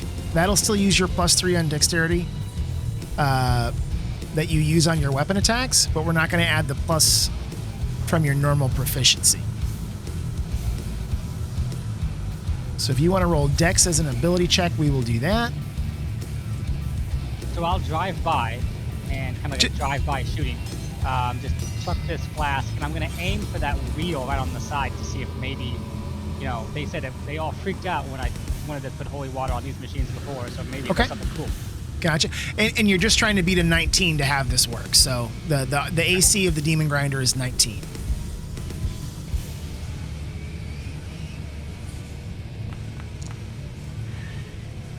With a crit hit, that's going to absolutely work. So I will let you call your shot. You're going to clearly be able to make this land wherever you want to have it hit. So I know you said you were aiming for one of the tires. I'm aiming for the back wheel on one of the sides, and then I don't know what to do for damage. So that was what was it that you were throwing? Holy water. Technically, it does 2d6 radiant, but I remember them all freaking out horribly when I threatened to do this before. So I'm hoping it's awesome. It explodes or something. So let's do this. So you're able to get it into the wheel, and it's 2d6 holy water. Fiends are undead technically, but again, everybody freaked out before, so. Yeah. So let me have you. Just let you describe it. So. Yeah. Let me have you roll the. Let me have you roll the 2d6.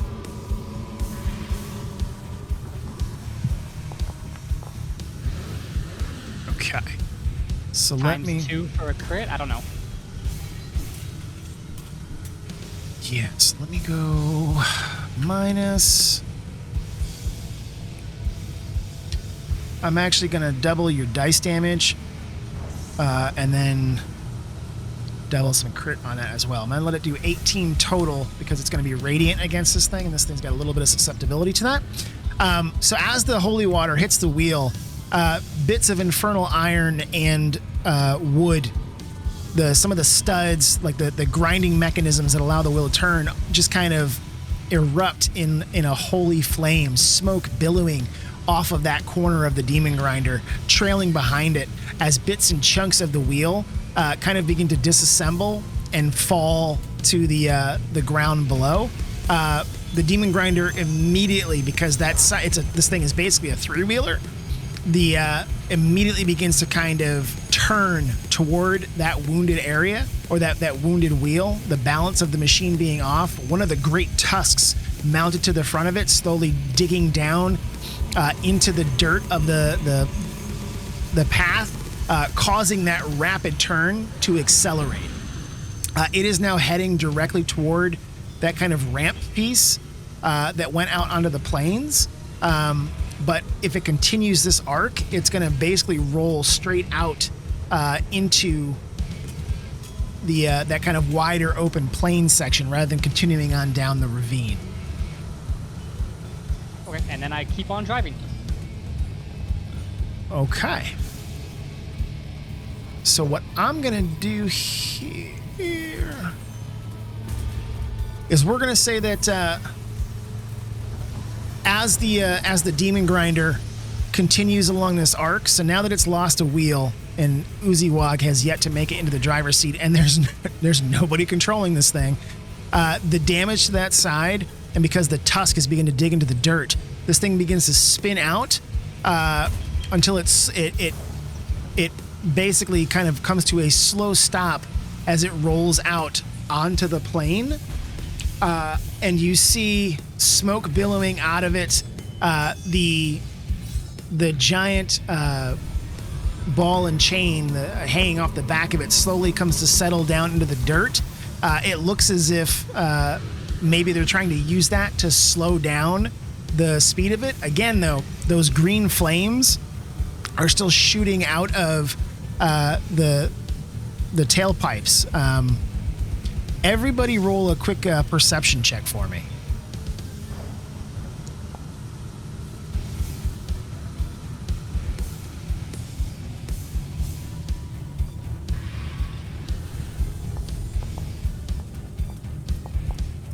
Very nice, Olin.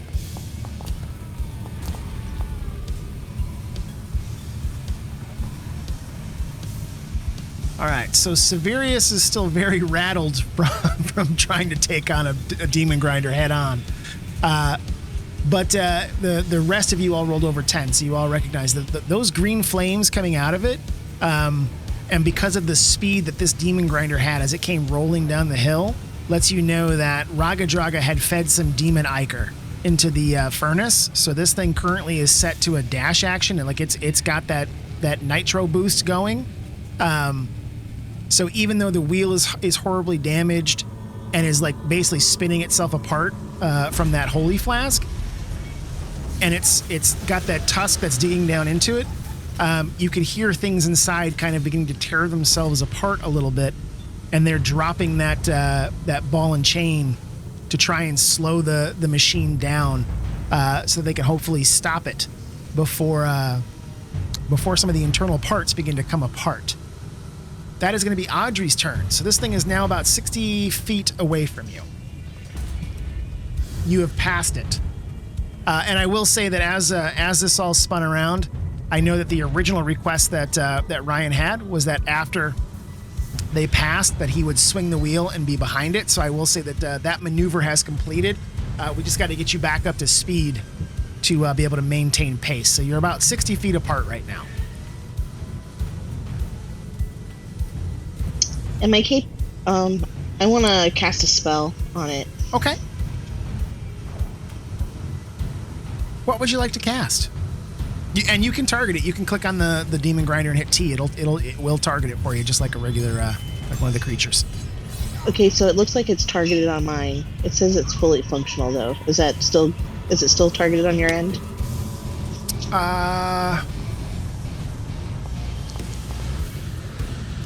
Maybe I don't really cast too much of a spell. Nope. Man, I am rolling crap tonight. You've picked up where I think Digger left off last week. So you do fire off an acid arrow flying across, but it basically bounces off the infernal iron of the demon grinder, unfortunately not doing any damage.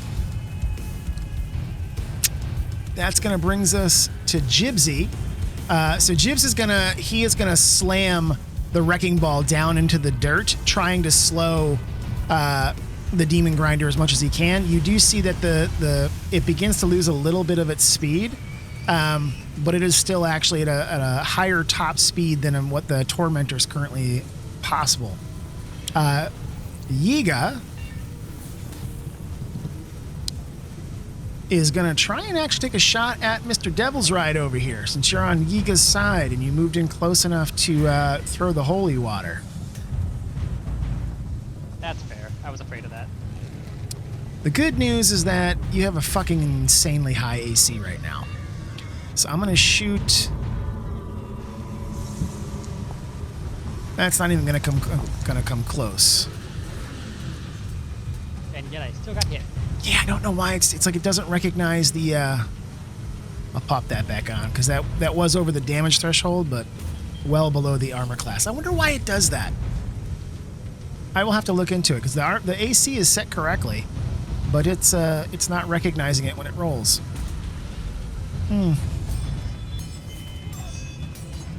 But I will have put that back on. So yeah, you're back to full on that one, so it didn't actually subtract.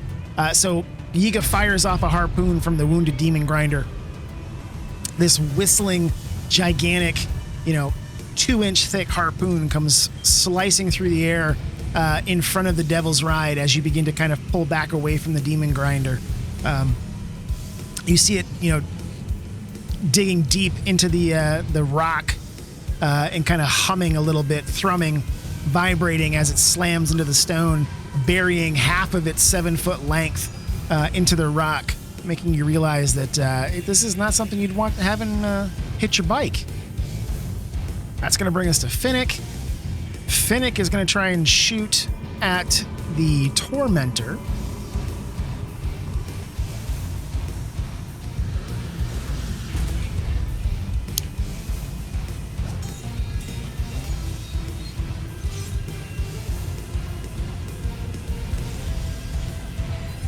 I'm wondering if it just popped up the juke reaction for anybody. Not for me. Nope.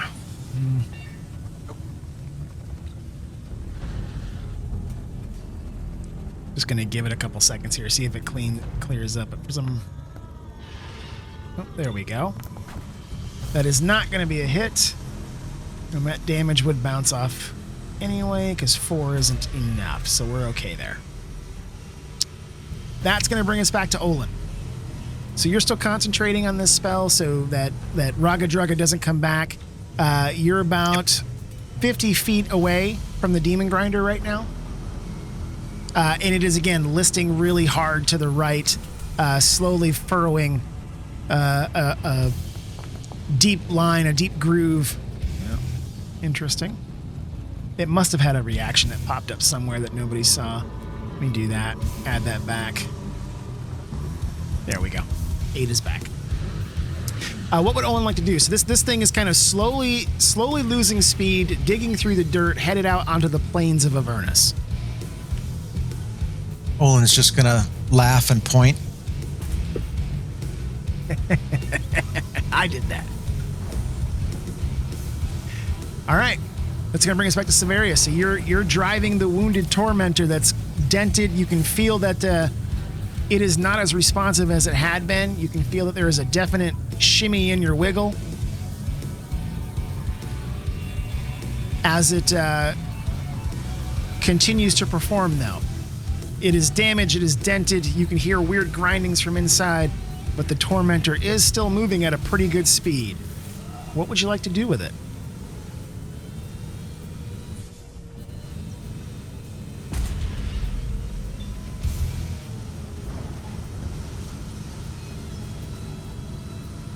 Did we lose Ryan? Do we have Ryan on mute? I'm here. Okay. Sorry. That's right. Talking to my wife. So I'm gonna try to get. Is this thing still driving? Yep. You're still able to Straight? drive it. Yep. You're still at top speed. It's just you can tell it's got a serious hitch in its giddy up. It's gonna need some repairs, but you're still driving it. Okay. I'm gonna try to get closer to the big monster, and so everyone can take pot shots at it. Okay.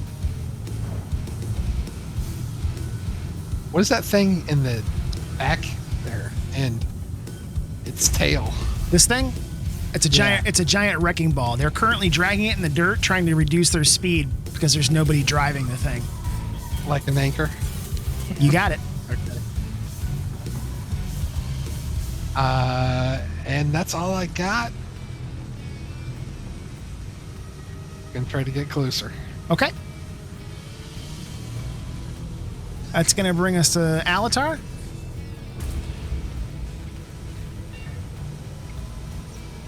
Can I see any faces? You can see Jibs working the back end here, trying to use the wrecking ball to slow it down. Okay. Ooh, and how close are we? You're about 50 feet. I kind of want to try the harpoon flicker. I mean, you can. I kind of want to do it. I think I'm kind of gonna do it. I'm kind of gonna do it. Yeah, and I want to target Jibs' face. Perfect. So I'm just gonna target his where he's seated there in the back. Use ability.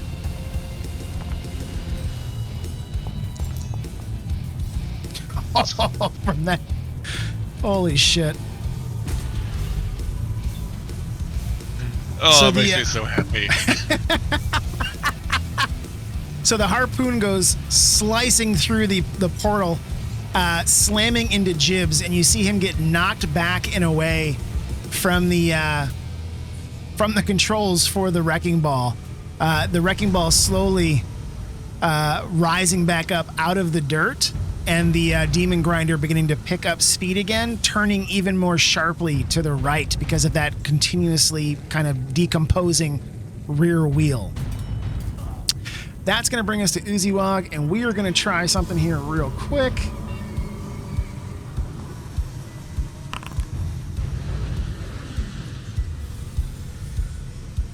So as it begins to pull out, holy shit, as it begins to, so this is something that we haven't used much in this chase, but if we do more of these types of things in Avernus, there is a thing called a chase complication table where each of you would roll this at the end of each turn. We're going to do this here because there is no driver. We're going to throw in a complication, and in this case, a fire tornado. So as it turns out into the plains, Moon, you're going to see this first. There's this 300-foot high, 30-foot wide fire tornado that comes barreling across the plains toward where that opening into the ravine is. It crosses paths as the demon grinder slowly turns into it. Let's see here. The tornado envelops the vehicle. Every creature on it or inside it that doesn't have total cover has to make a DC 18 dexterity saving throw, taking up to 99 possible average damage on a failed save. Wow. Yeah, this is some of the complications in the complication table are a real son of a bitch. So let's see here. So it's a DC 15 dex save. So we're gonna have. What's the dexterity on this gigantic vehicle? So this is actually the individuals. The vehicle avoids with a DC 15, but individually inside of it, they would also roll. So this demon grinder. Yeah, the vehicle has to roll Yep. first, right? That is going to roll here first, and it's a saving throw. Holy shit. I So- want to use my lucky to make you re-roll that. I wish it worked that way. If only, right? So as the fire tornado Do I comes. have inspiration? I don't. Dang it. So as the demon grinder comes sliding around, that tusk grabs just enough of the rocky soil to again pull it kind of jaggedly to the right as the fire tornado goes slicing by in front of it, just narrowly missing the demon grinder as it goes past. But we're going to actually pause for a second, irregardless of that fire tornado, because of how it grabs at the dirt and because it is again picking up speed, and that wheel continues to disintegrate. The demon grinder, unfortunately, is going to end up flopping over onto its side and is grinding to a halt out onto the plains of the Avernal wastelands here in front of us. As it does so, it slides to a stop. You can see smoke and some flames erupting from inside of it, and you can see that the wereboar and were-rats that were inside begin climbing out through their portals onto the ground next to the downed demon grinder. What do you guys want to do?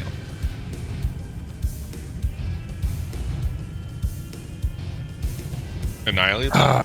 I'm going to run them over. Okay, so here's what I'm going to do. I'm going to move us over here. So technically I've got you guys kind of outside of the vehicles, but we don't have to have you there. I've just put you there so that we actually had vision on the map. If you kind of pull back a little bit here, you can see that we've got the crashed demon grinder up here with smoke and flames coming out of it. And you can see that we've got some of the wereboars and were-rats that have come crawling out. You still have the Tormentor here on the screen, so if we want to try and drive through it, we're going to be able to. But what I want to do here is pop them back into combat. We're going to pop you guys back into combat and have everybody roll for this next encounter. Because now technically you're not fighting the demon grinder, we're fighting these guys directly. And this is going to be a great place for us to pause and take a bio break. Can I ask a real quick question? Yeah, absolutely. Can I use Lucky on initiative rolls? I think... Let me actually check here on the feat. So it's 3 luck points. Lets you roll an additional d20.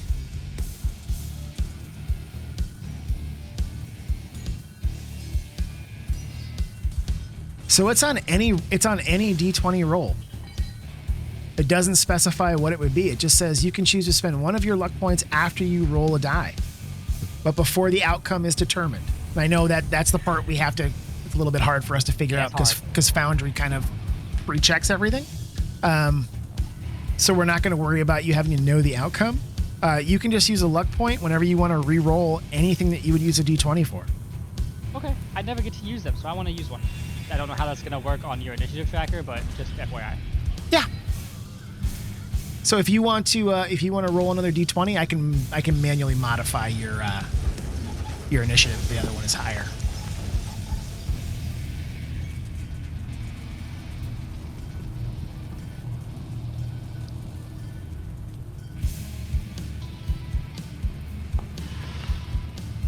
There you go. That should be my total.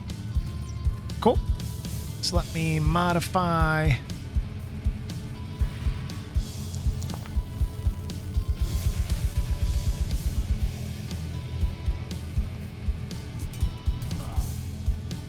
Yep.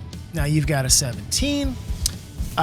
So let's have, we just need Audrey and Alatar to roll on initiative. And this is going to determine that next encounter. And then we're going to take a quick pause. And Alatar already started his bio break. Okay, that's fine. We can have you guys roll when we get back. Let's take a quick 10-minute, just so that we can take bio breaks here before we go back into combat or determine what we're going to do here. It looks like, it sounds like anyway, that Severius wants to drive over these guys. We can certainly do that when we come back. So it's 9:40. Let's all be back by, let's say, 9:50. Okay. Or 10:50 for those of you on the East Coast.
not, man, that's up there.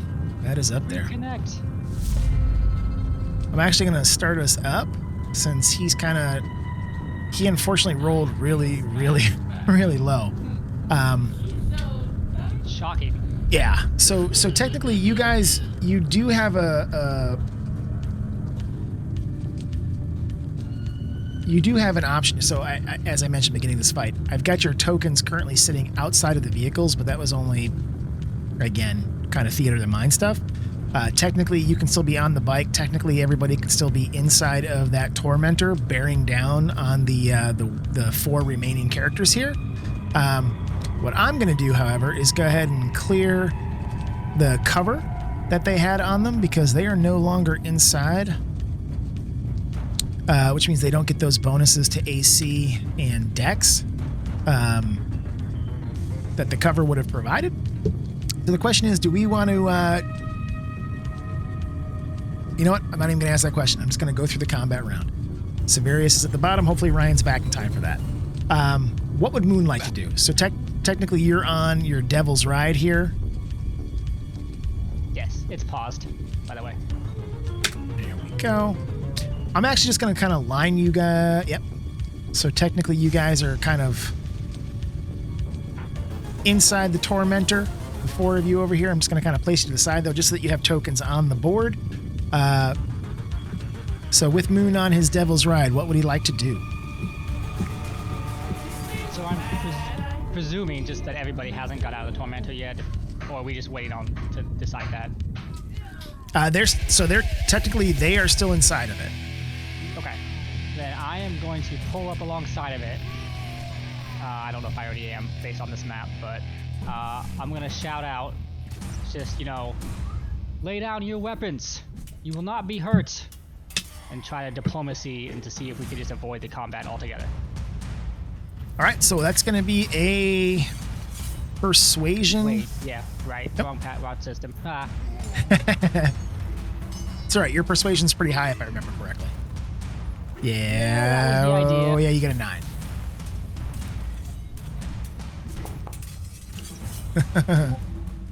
So that's going to be a 22. Let me do this.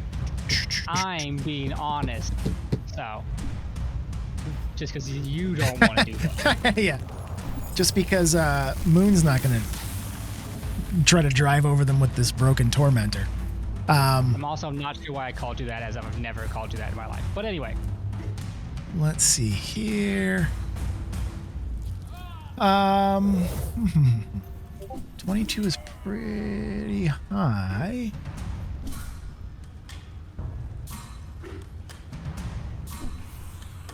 You're gonna see that. So the 2 were-rats both drop. So one has a hand crossbow, the other one has a short sword. They both drop them to the ground. You see Jibsy here. He has a maul at his belt. He just he doesn't take it off or drop it. He just raises his hands like looking at you. And Uziwag over here on the side, he also has a giant hammer. He drops that to the ground.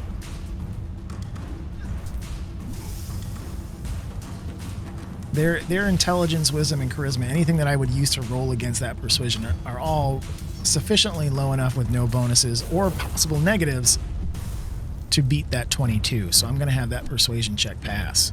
So they're going to start to drop their weapons or raise their hands as a... So so keep in mind the Tormentor is still barreling down the path at them. This is just that because of the way that it was turning and because you were on that side, your Devil's Ride is closer to where they crashed. So we'll say that you're able to get kind of closer to them. Faster. Yeah, and you are also faster. So the only problem with that Devil's Ride is that if I touch it, it puts the token above yours. So then I'm gonna hold out my hand, just kind of motions like, don't stop, don't run them over, kind of a thing. Alrighty. Also, because I'm thinking if they run them over with that tormentor and crash into that other one, they're just going to break our ship entirely because he already did that and absolutely demolished it. Oh, it's back at full health now. Cool. I'm going to run him over. I'm not stopping. Well, I was honest. I'm not going to hurt him. Actually, should be there. Yeah. Oh, I love that it does blood for the. They're a bunch of devils. They're were creatures. That's different. Hell, they've killed probably tons of innocent people or people here. I'm running them over. That's so that actually would be Moon's turn. That's going to bring us to Olin. So you have seen so technically you're still in the tormentor.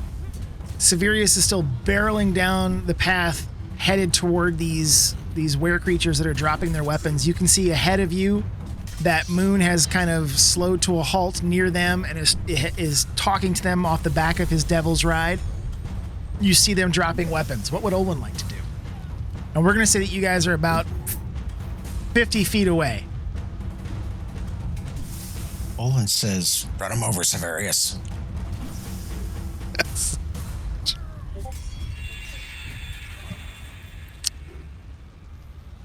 Anything else Olin would like to do in this turn? I appreciate making it easier. Nope. That's it. Alatar, still with the harpoon, barreling down on these 4 were creatures that are dropping their weapons in front of Moon. What would you like to do? They're dropping their weapons. Correct. Tell them to scamper off and tell them that we tell everyone they see that we are the baddest crew there is, and don't fuck with us. So keep in mind, you're still technically inside of this tormentor. That's going at. Say it. I mean, if you want to scream it across the distance to them, you while pointing a harpoon at them. Yes. Perfect. So you see they've got wide eyes and they are just staring at this tormentor that is now 30 feet away from them. Make sure you tell them to leave all their interesting treasure and stuff too. Yes. Any magical items on your person, leave them, and fuck off to another dimension. So that's going to bring us to Yiga, who is going to try to start running. Let's see, what is 30 feet?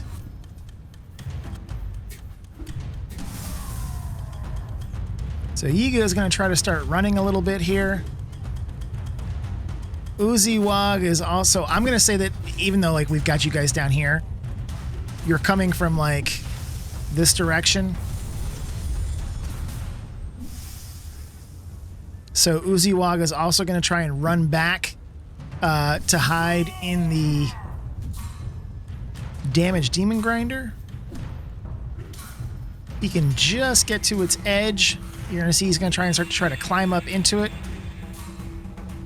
That brings us to Audrey. So Audrey, as you sit in the tormentor, Olin just nodding his head at Severius, run them over. Severius just plate metal foot all the way to the floorboards. Hoof to floorboards. Aiming directly toward them. What would Audrey like to do as you are now about 30 feet, 20 feet away? Just remember, if you break that thing, this is only a one-seater. I ain't giving nobody a ride. I have to go back for repairs anyway. I am. I'm gonna sit here and hold my and sit nice and tight in my seat while I've been waiting for my screen to load for the past 7 minutes.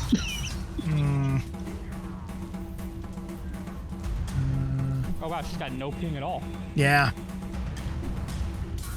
Oh, it just dropped her too. No, I just reloaded again. It's been stuck at 99 for the last 5 minutes. Well,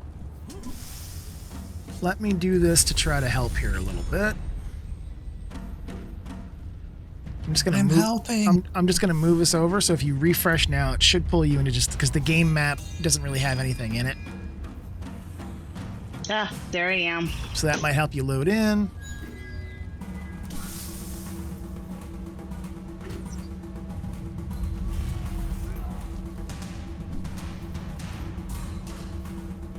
And now I'm going to try and pull us all over here.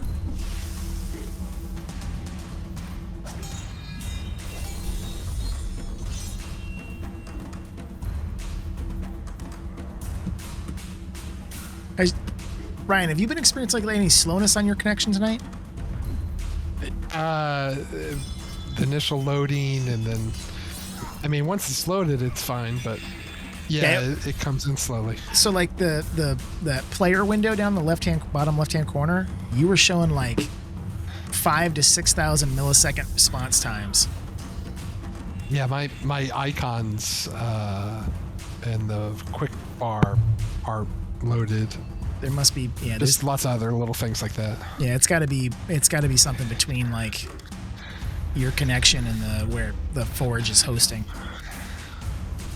Something's causing a connection problem there between those 2 points. I guess I can stop torrenting all the porn I'm doing. I mean, that would probably. I mean, I can shut that off. I called it. Just pause,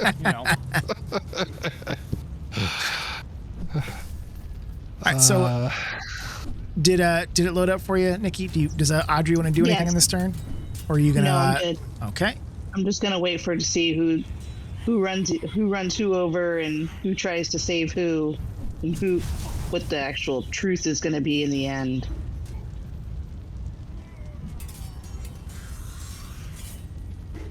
So they're trying to run.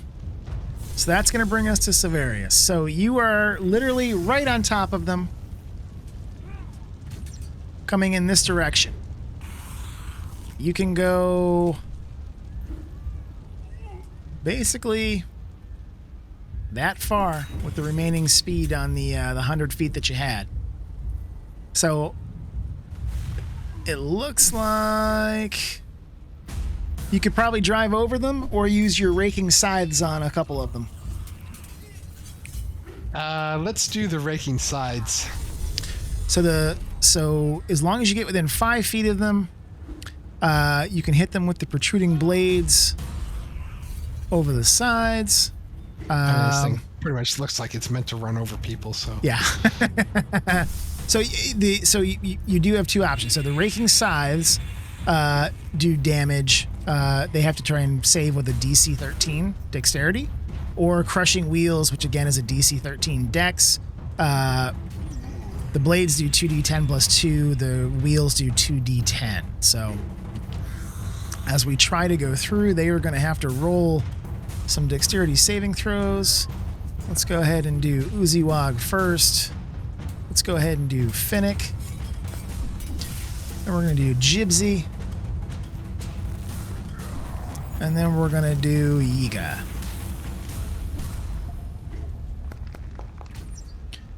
It was a DC of 13, so it looks like Uzi and Finnick save. Does it do less damage? So they move out of the way and take no damage on a 13. So as you go kind of driving through,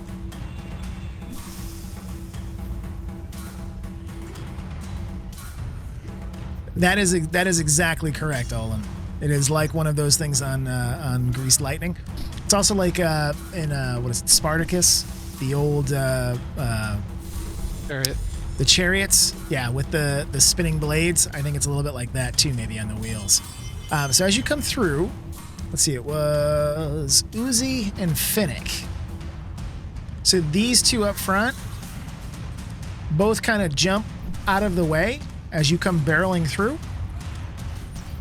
But the other guys are going to get hit. So let's... here's the question. Does that actually roll damage? Go ahead and... so if you double-click on the Tormentor, Ryan, it's going to open up its character sheet. Let's... if you can... I'm going to actually just move you back so you can see them. I'm going to just kind of move that out of the way so we can actually select these guys because it's another token and they're hiding under it. You should be able to like select both of these two guys up here. And then use the raking scythes on them and see if they do damage. Or you can do it one at a time if you want to roll different damage and see if it rolls differently for the two of them. Can I target both? You should be able to. So upper left-hand corner, if you click on the bullseye to select targets, you should be able to like drag a square around both of them, and it'll highlight and target both. Okay. And then you can click on that raking scythes from the vehicle sheet.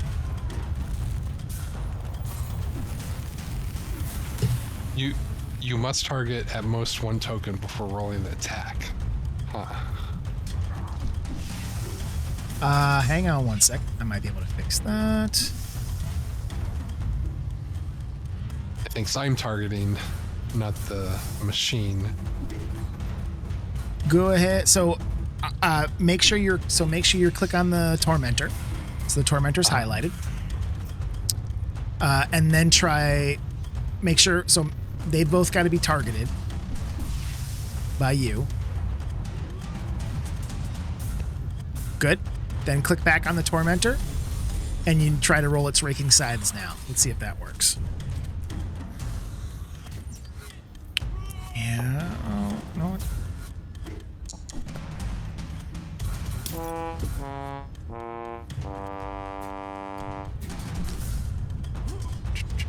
So they both took that 11 points of damage. So as you go kind of sliding over them, the wheels of your tormentor digging through the earth, the blades and bone protrusions, the weird junkyard metal that's kind of sticking off the sides, slices through, slashing into them, tearing through their fur and muscle, and chipping off bone. They are both heavily damaged, but they are not down. And I don't think they're going to continue to believe Mr. Moon. So we're going to say that you've actually kind of driven past them at this point. So that's kind of the direction the tormentor was going. But we are back to Moon. Moon is pissed. He just goes like, what the hell? They were surrendering! And he's not going to do anything.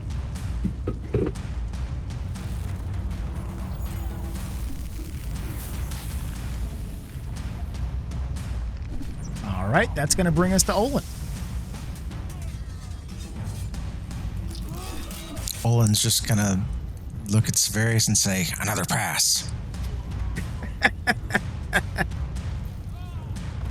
That's it.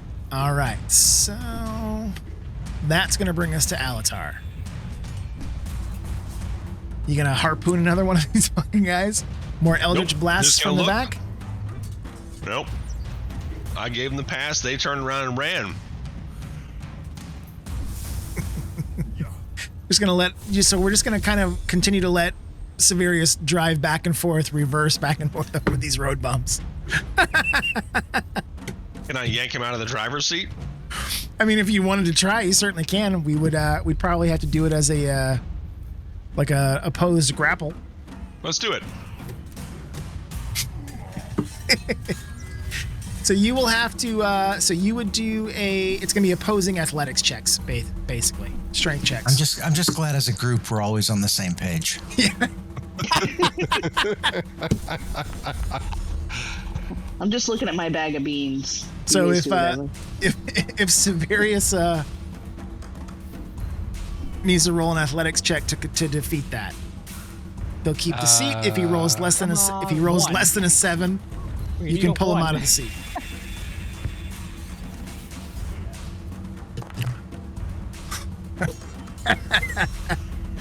He basically shrugs off your grapple attack, looking back over his shoulder at you like, what are you thinking?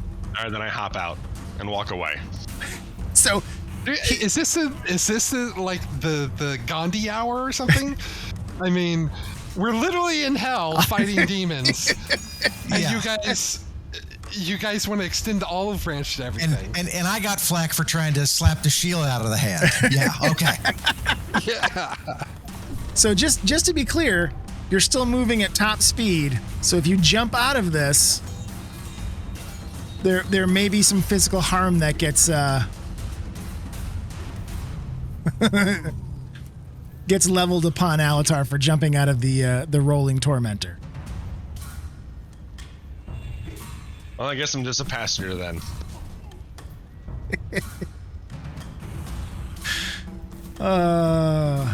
Over under on Alatar hitting Severius in the back of the head with an Eldritch Blast in the next round? Anyone? Over under. I don't think it's gonna happen. So Oh, I like those odds. So Yiga. So actually, let me check. That's what the Remember, they dropped all their weapons technically. yeah, they don't. I mean, they don't have. So Yiga is going to actually try to run back toward that broken.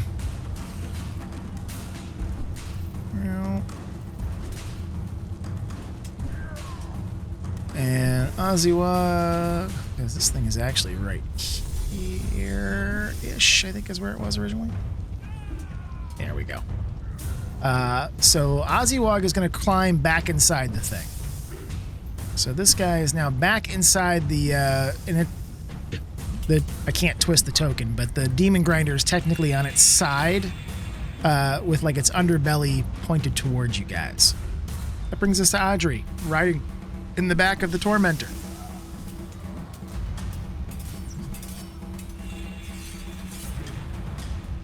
Yeah, I'm just watching the show. This is yeah, I think I'm good. Thanks.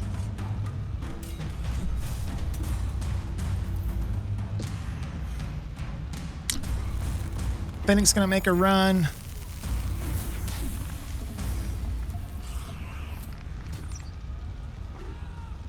Actually, move him down. So grab him again, but those guys are still right there. He's hiding inside him. Cool. Severius. I take it you've turned this thing, like done a quick donut. You're coming back in the other direction. Yep. Gonna make another pass. I'm gonna run over these imaginary characters. Are we using the scythes or are we using the crushing wheels? Let's try the wheels this time. Okay. Excellent Okay, should I choice. just highlight all of them again? There you go. This is just goes to show you it's a lesson. Be careful who you let be the driver. I didn't want to drive. Yeah, No one let else the would two do it. holy people. And you know, I'm not holy. I am a paladin of vengeance. And I am at most neutral. I am not a holy roller. And Olin doesn't like this shit at all anyway. So he's like, yeah, let's kill these things and maybe take their souls to fuel this thing. They're not demons. You don't know that. I mean, I don't think at least, just to be fair, in D&D, were creatures could be demons. You're right. I have not looked that up. Oh God, Olin, you don't know that. That's a valid point, technically. Okay, crushing wheels. The ends justify the means.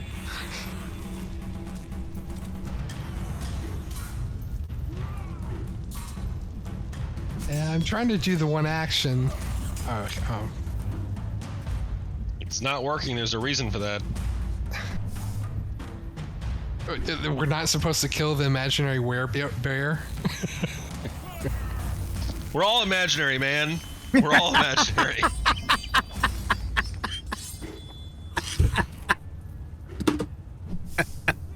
You gonna run over my imaginary grandmother while she's having tea too? Oh, is she in hell? Shit. I hope not, but she smoked a lot and swore. Is she in hell trying to run us over in a giant machine? Yeah. Is your imaginary grandmother a crony of an imaginary hell beast warlord? He was a high-ranking member of the Elks Lodge. I don't know. Masons don't count. A were elk. Man, look at all these beans I have. Yeah, grow us a fucking vine to climb out of hell. May we eat the beans and get peaceful, y'all. So, did they save or did I kill them? Nope. So they, so 2 of them are pretty beat up, bloodied, and 1 is badly injured. They are all knocked prone, however. So one of the things that the crushing wheels do is it knocks them over. So they're not dead. 1 of them is now back inside the machine. They are knocked prone, but they could use their movement, parts of their movement anyway, to get back up on their turn. So is the plan here to just drive back and forth until we kill everybody? No, it's not. And if it is, I have something I still want to do. We are back to Moon. Can I move the motorcycle, or do you have to move the motorcycle? You might be able to move it if you click on it. Yeah. Yay. Yeah. Well, first off, where are they, real quick? I'm guessing they kept going. Yeah. So he's like down there somewhere. I'm gonna see what happens here. I'm gonna put myself in between everything, and just like literally just put my hand out and just yell stop. No! Get out of the way! I tell Moon to get the fuck out of the way. That's still my turn. Oh. Fucking Christ. Moon wants to Remember, help everybody in hell. Things to remember, Moon is very naive. You are... What is your alignment? Neutral? It's chaotic neutral with good tendencies. This is the good tendencies part. You're literally defending people that tried to kill us 30 seconds ago. I'm not gonna let you run over unarmed people who are not doing anything currently. We could interrogate That them, will we could do just so join much another things. warlord and come back and either try to kill us or kill someone else. It's possible. We're in hell. We're not. This isn't fairyland. You're I've still got right. 10 Evil beans. assholes around us everywhere. Everything's going to try to kill us here. And you want to Literally everything. Literally everything. And Literally. you want to play passive resistance. Yeah. Ooh, look, some of them are green. What's You say they're green beans. so?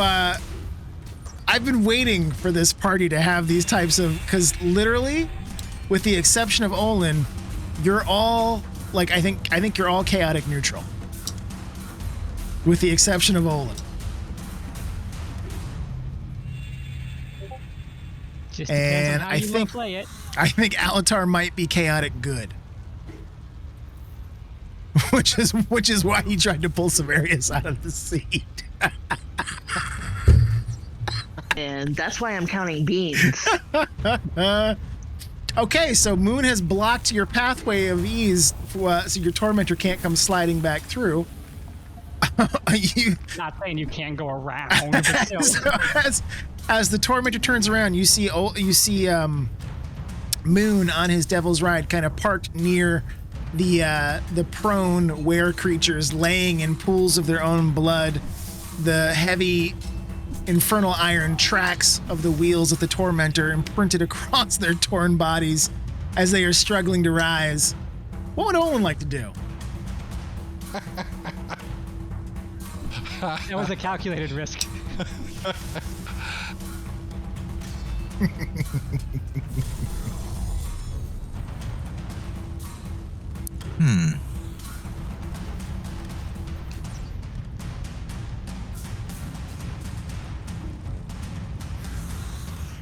Olin decides to cancel his concentration, allowing Raggadragga to pop back into the driver's seat of his crash demon grinder. I have a thought about that. Would he appear in the seat, or would he appear in the spot that he vanished on? Because that's like 500 yards away. It's a good He just question. hits the ground. That's Yeah, probably he would reappear where he vanished, I would think. Yeah. And my question is, when he appeared in the other place, was he going at the same speed he was when he was in the seat? And he hopefully reappeared right near the edge of a canyon. Or a volcano. Yeah, volcano rim.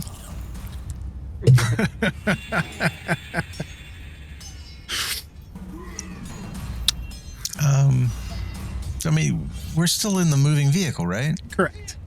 And it's still coming right at me. Or them. Sorry, Yeah. them. Okay. How do you turn it? When you click on your token, hold the control key, and you can use your mouse wheel to rotate. That works for any token. You can do it to yourself as well. Oh, now I actually can't select myself. Haha.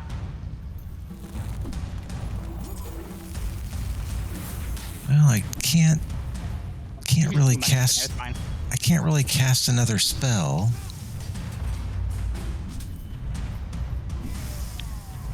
I mean, you can. Concentration doesn't keep you from casting other spells. as No, long as- I know, but I need to maintain him. Big bad being gone. Even like a spell that has concentration, I think you can cast other spells as long as it doesn't have concentration to replace it. Correct? Oh, yeah, I guess that's true. Yeah. You can't do another concentration spell. Yep.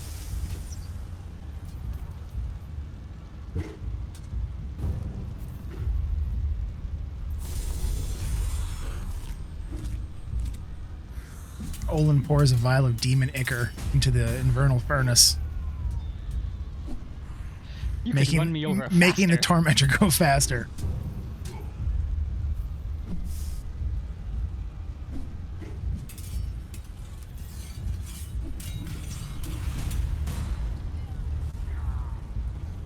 Just trying to decide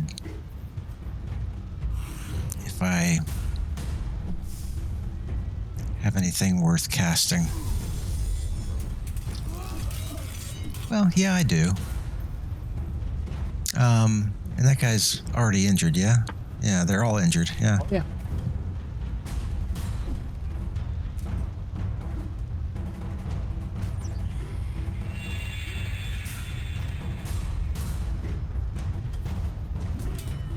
Because we're within 60 feet, right? Oh yeah. Yeah. Basically, Severius is just like doing like donuts and then jetting right back at them.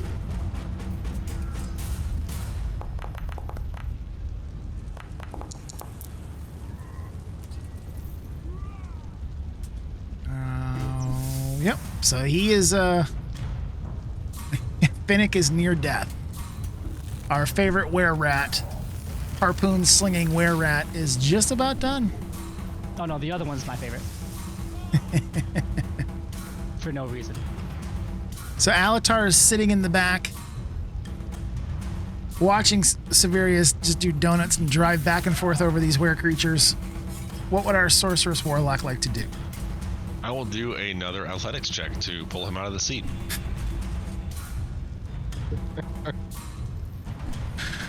This is gonna turn into a PvP brawl, isn't it, gentlemen? Can I do a survival check? No, unfortunately, this is gonna be straight athletics. That's bullshit. Yeah, 1v1. No, that's not gonna. I default I don't even my think roll. he can fail that. I default my roll. I spit on the back of his head. I try to plead with him. Come on, man. Fucking let's move on. Why are you trying to run these things over? We need to get moving. You're wasting fuel. Let's do something meaningful. Get the fuck out of here. Don't you want to kill something bigger? You need to kill something and not talk to it. And have a tea and crumpets with it. Nobody wants to fucking sing Kumbaya with it. I just want to move on. And then let me run him over. And then How is that moving on? You're trying to move over. I'm moving on. Yeah, and back, and over, forth. and back. And over again. I would like to file a formal protest against Severius with the High Court, and note it in the records that I detest his actions. Alatar's going to HR. Yeah, HR is Olin. Olin! That's File gonna- my complaint. That's not gonna work. All right, that's going to be Yeah, I'll just file your complaint right over here. That blue filing cabinet over there that just has that little circle on it. where File that under T. it's going to bring us back to Audrey. Still looking at beans? You know, I found an extra bean, and it's a red one. Are these jelly beans or like magic beans? They're My magic Magic beans. They're magic I have beans. a stack of magic beans. Nice. I just haven't had time to really look at them, and now that I'm bouncing around in this vehicle, going back and forth, I figured I'd take the time to count some beans. Okay, I have to ask, do you actually have a bag of beans? She does. She has a bag of magic beans. That's amazing. Yeah, so she's had a bag of magic beans for like a year. And I keep We waiting don't to know see what they do. it's Or do totally we know? It's totally random. It's a That's roll of amazing. it's a magic. So a bag of magic beans in D&D it's a randomized effect. You roll a D100 and you toss the bean down and you get one of the effects based on what you rolled. They are Does everything around me. it is a purely chaotic form of magic. And So keep that in mind isn't that while it? you guys are arguing and I have this bag of magic beans that are chaotic, maybe everybody should chill out a little bit. Pull a card from the deck of many things. I don't give a shit. Let's get weird with it, folks. What's the worst that could happen? And also remember Let's see. that in D&D, if you get attacked by a werebeast, you could also catch that disease. Yep.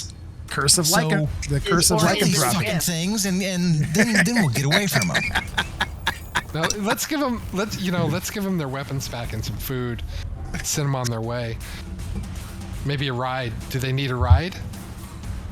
Well, We you can help did them break out. their Yeah, why don't you car. give them your armor while you're at it too? I could do that, and my sword, and Yeah, cool. Do that. Finnick is going to stand up I'm waiting. and try to move a little. Jibs is going to stand up. Come here, Jibsy. I can't reach you with that guy right there. Let me do this. Can you permanently move it to the background at all, or? No, unfortunately, because it's a token, I can't. Tokens all sit on the. So yeah, it's just a. There's supposed to be a way to cycle through them, but it never. One of my other modules must fuck with it because it never lets me do it. All right, Severius. So you've got This is Moon. gonna hurt. You've got Moon between you and your targets. Now, that's not to say that you couldn't choose to swing down here and try and come at them that way. I look over at Olin and I say, if I run him over, can you heal him? Maybe. Depends on how bad you run me over. I will swing around him That was a great gift, by the way. because even though I'm kind of pissed, I don't run over my teammates. I will run over the assholes that tried to kill us. One more Okay. time. Do you want to use the raking sides or do you want to use the crushing wheels? Let's do the raking sides again. Okay. So go ahead and highlight them. Okay. And I guess it didn't take. I think it did it? saves, right? Yeah, that just rolled. So that just rolled damage. It didn't actually roll an attack. Did you click on the? Already Yeah. It did the same thing again. Nope. nope, That there it time goes. that time it went through. We're good. Okay. So.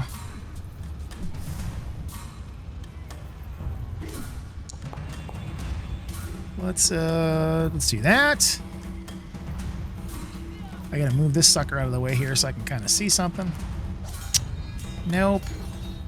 Okay, so Finnick gets sliced and diced as you go by. Both Jibs and Yiga also taking damage, but not enough to knock them down, or I should say take them out of the combat. But as you go kind of slicing past them to here, even though it is on its side, all of a sudden, the wrecking ball from the demon grinder swings out at your tormentor as you go flying by, because Uziwag, as we may remember, had slid inside. Well, now I can't defend him. Dang it. Where are you, wrecking ball? There you are. Oh, he's gonna miss.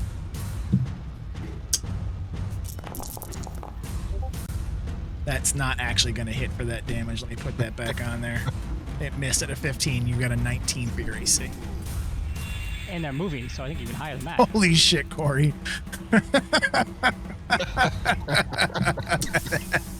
I don't even want to know where you found that. That's scarring.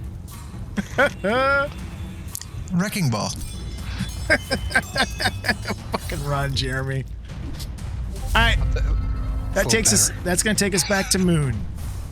He's just gonna sigh at this point. He's like, well, damn it. And he's gonna jump off and he's gonna run into the their car. All right, so you're going to go into the demon grinder after Uziwag. Yeah, and I'm with my rapier and dagger out, and Okay. I'm just annoyed. So as you I get don't know inside, how far I can get. so as you get inside, I'm just going to pop him back on here so you can target him. You can see Uziwag with his back to you as he's controlling kind of, and again, everything's kind of topsy-turvy because it's turned, but he is trying to control the wrecking ball mechanism from within. And you were as soon as you get inside, you're within distance where you can get to him. So if you want to take an attack on this round, you certainly can. I don't, but I'm going to. He's frustrated. He's like, I just freaking gave you a chance. Ah! And stab him.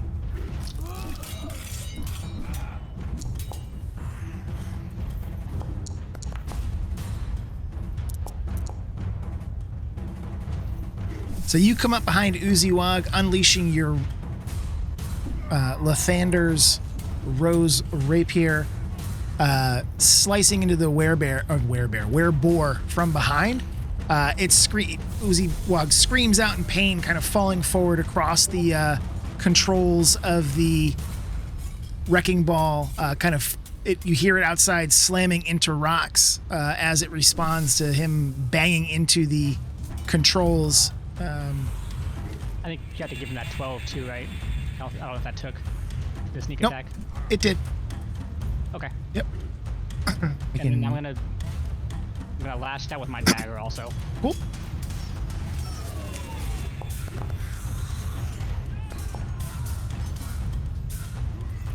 And another 7. So he is bloodied but not yet down. This one actually, so he had that first pass that Severius did with the Tormentor missed him, which is why he was able to get into the Demon Grinder. The only damage he had was from that original Eldritch Blast that we had in the last encounter that Alatar was tossing at him as you guys were playing chicken. And then I'm just gonna tell him to surrender. With your knife and rapier in his side. Excellent. Well, you know, to be fair, he did take a swing at my friends, even though I'm mad at some of them. So, yes, it's an intimidation tactic, I swear. Perfect. So, Olin, outside, you see Also, run over. You can, side note, I'm sorry, you can take off my cover. I got out. Oh, yeah. To be fair. As you see the wrecking ball come swinging past the Tormentor as Severius goes flying through the bodies of the were creatures again. One of them laying dead behind you, torn to shreds by the raking scythes. 2 of them bleeding profusely, but not quite out of the fight. What would Olin like to do?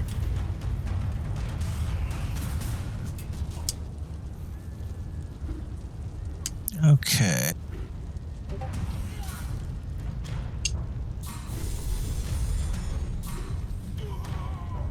Guess I'll try to target the were-rat guy? Because they've all been injured, right? Correct. So at this point, I'm just going to say the Tormentor is just doing friggin' donuts right here, trying to hit these guys with the raking scythes as it spins around. So you're well within range of hitting anything you want to hit. Other than Uziwag, other than Uziwag, who is inside. And yes, every one of the targets left has been damaged. You might have to move that vehicle so you can target him. Gotcha. Yeah, I can't target him. There you go. I'll just take that off. We'll just know it's there.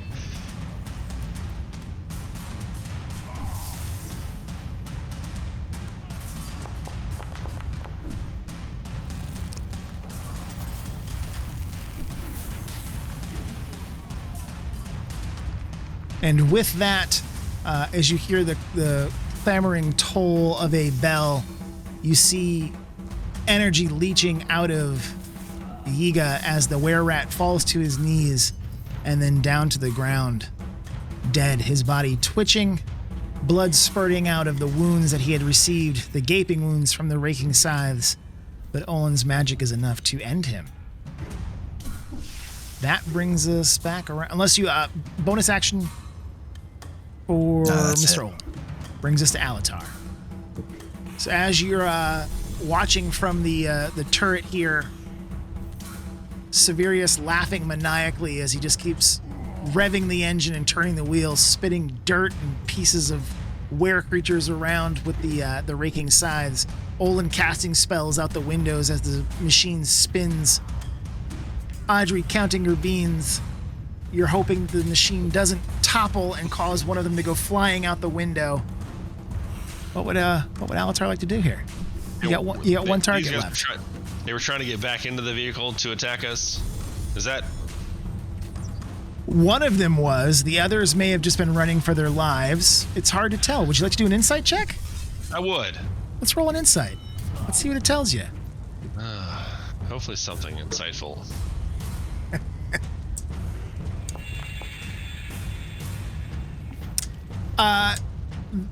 The one reacted and ran back into the demon grinder because he realized there was no way that on foot he would be able to outpace the tormentor.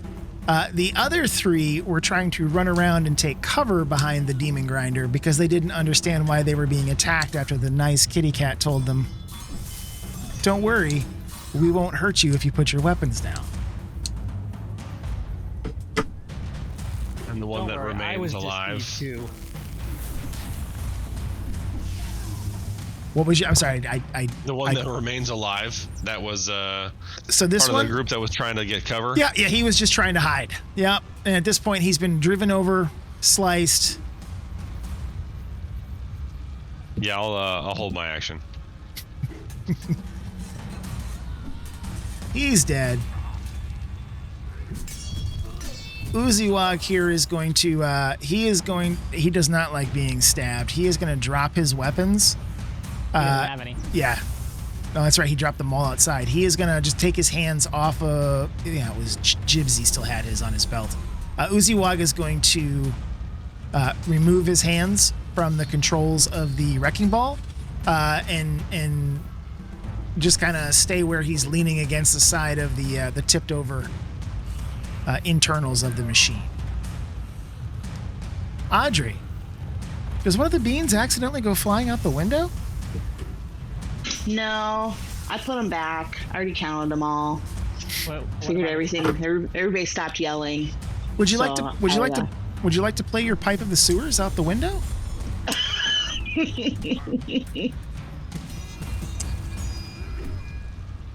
Why do I see a picture of a random vehicle?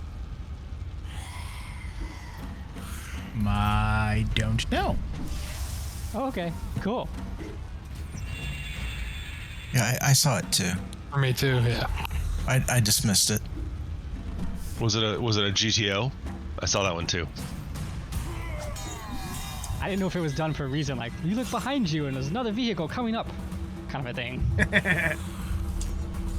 Does Audrey want to do anything on this turn, or are you just still along for the ride? I'm just along for the ride right now. Just waiting for it to be over. All right, dead. Back to Jibsy. Gypsy is going to try to run back around the backside of the demon grinder again.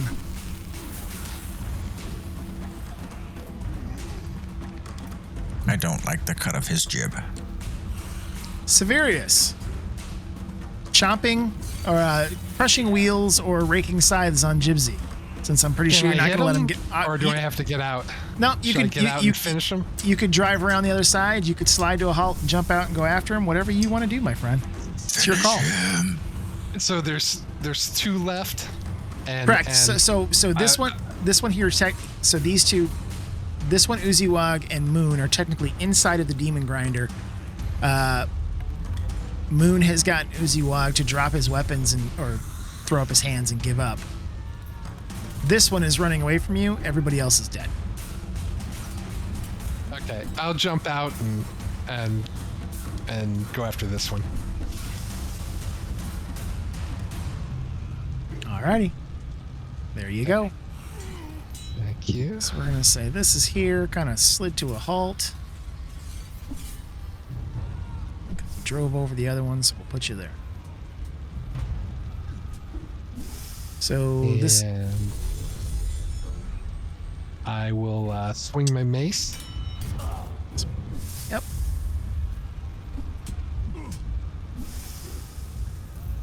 Is it going? Oh, Yeah. Sorry. I got it. Come on. Yeah, it looks like something's going on, man. It looks like it rolled like 8 times. That one hit. Let me do this, that. Let me do that. So it hit, but it didn't roll the damage for some reason. It looks like it looks like it's skipping or something as it's trying to attack. Just go ahead and let's just roll the damage on it.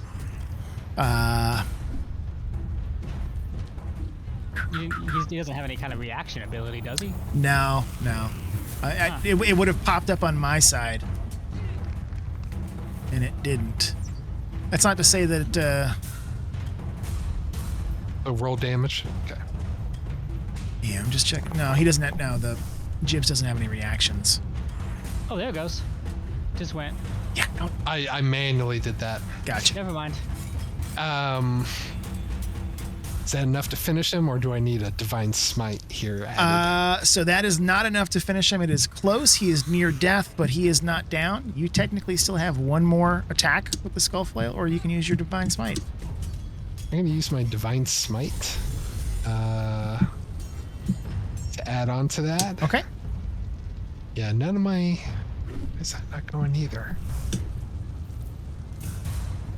So it's 2d8. What level do you want to cast a spell at? First level, second level? First level. Okay, so it's going to be 2d8. Just manually roll it. Okay. 10. He's almost down, but not quite out.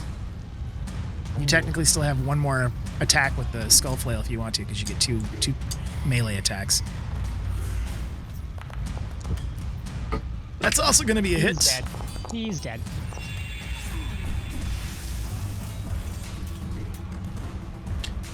All right. And with that, the last of our non-player characters have all died, with the exception of Uziwag, who has turned himself over to Moon. So I'm going to go ahead and end that combat.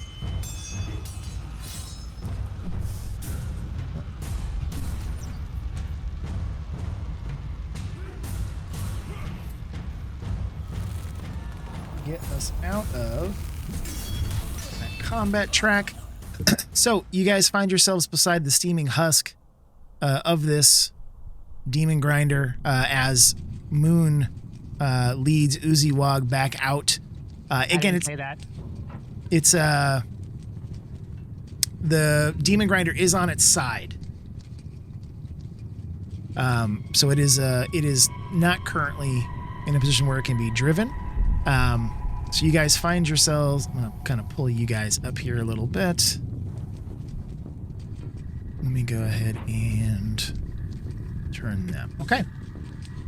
So you guys have got this burning husk of a demon grinder. Moon and Uziwag are kind of inside of it. Let me do these. This thing's got smoke coming off of it.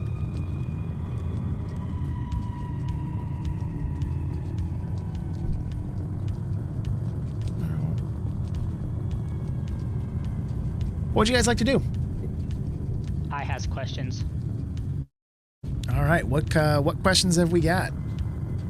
Moon wants to ask where, or at least what this creature knows of the surrounding areas when it comes to like the warlord's camp, where that's located, if he knows where any of the other ones are, or any, you know, things that it knows of in the areas. So, as he's slowly kind of bleeding here, Uziwag looks back at you and he says, the warlords all are constantly on the move. Raggadragga didn't have a camp. The only time he ever really stopped rolling was when we would check in at Fort Knucklebone to have repairs to the demon grinder. We've been circling the fort now for the last 2 weeks waiting for the repairs on the Tormentor to be done, but when we showed up to ask for them, Maggie said that because we hadn't paid for the repairs the last time, she was going to keep the machine. Raggadragga threatened to attack her, but with all those madcaps that she's got, there was no way he was going to be able to do it from within the camp, so he stormed out, and he's been slowly circling her fort ever since, waiting for target of opportunity. But the other warlords are constantly on the move. Many of them have multiple infernal war machines in their groups, the way that Raggadragga once did. And they just cycle around all over Avernus looking for easy targets, new arrivals. Some of them are hunting demons. Some of them are hunting, trying to seek out souls. But really, the only places that they stop for any long period of time is if they're getting repairs at Fort Knucklebone, or if they're able to find the Wandering Emporium. What is that? That's an excellent question. He looks at you like, how long have you been here? How do you not know what the Wandering Emporium is? We're new in town. Enlighten me. It's a traveling bazaar that just winds its way back and forth all over Avernus. It's a wandering menagerie of merchants, artisans, all kinds of fucking misfits who ply their respective trades. There's I guess you wouldn't call him a warlord. It's just, everybody calls him the Mahadi. Mahadi runs it. Nobody seems to mess with him because he claims that Asmodeus is his patron. I don't know if that's true or not, but the warlords pretty much leave him alone other than to do trade. It just rolls around on the... it rolls around on the back of it's a platform on top of a number of demon grinders that just drive around Avernus. You can pull up and do trade with them if you want. Does it take a set path, or is it completely random? It just kind of circles around. Sometimes it drives through. Sometimes it goes along the river Styx. It's really kind of just all over the place. If you're lucky, you find it. If you don't, you don't. All right. What about the surrounding areas? Anything of interest in there? I don't know who has the map. I don't know if I have it, or if we each have a map, or how that works. But so there's one map, but you guys can all look at it. Well, I'm not doing this around them, so that's the difference. So I, you can remember enough of this map to be able to ask, but he, as you ask, what is around that is, yeah, landmark of note. Yep. Here. So he mentions that, if you guys had continued along the path up over that hill, where you first came across Raggadragga, you would have had to cross across one of the fords of the river Styx. If you followed that road then leads up the hill. That's Haruman's Hill. He suggests that you stay, if you're going that way, don't go too far to the east, because you'd come across Bell's Forge.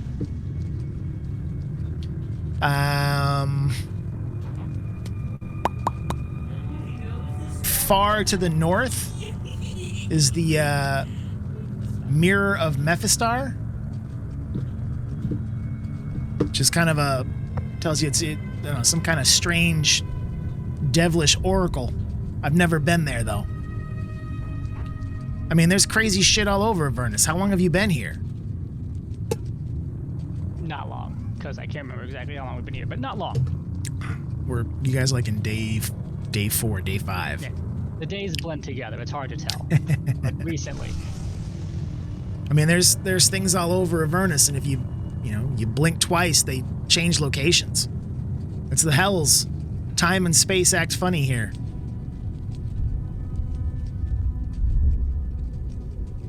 All right. Well, first, I'd like to say 2 things. Thank you for the information. And 2, I am sorry for what has now happened. I was not lying in my initial statement, but since you decided to re-attack, I am gonna have to take you out of here. And I'm gonna kind of motion to him with my rapier to walk out towards where the group is.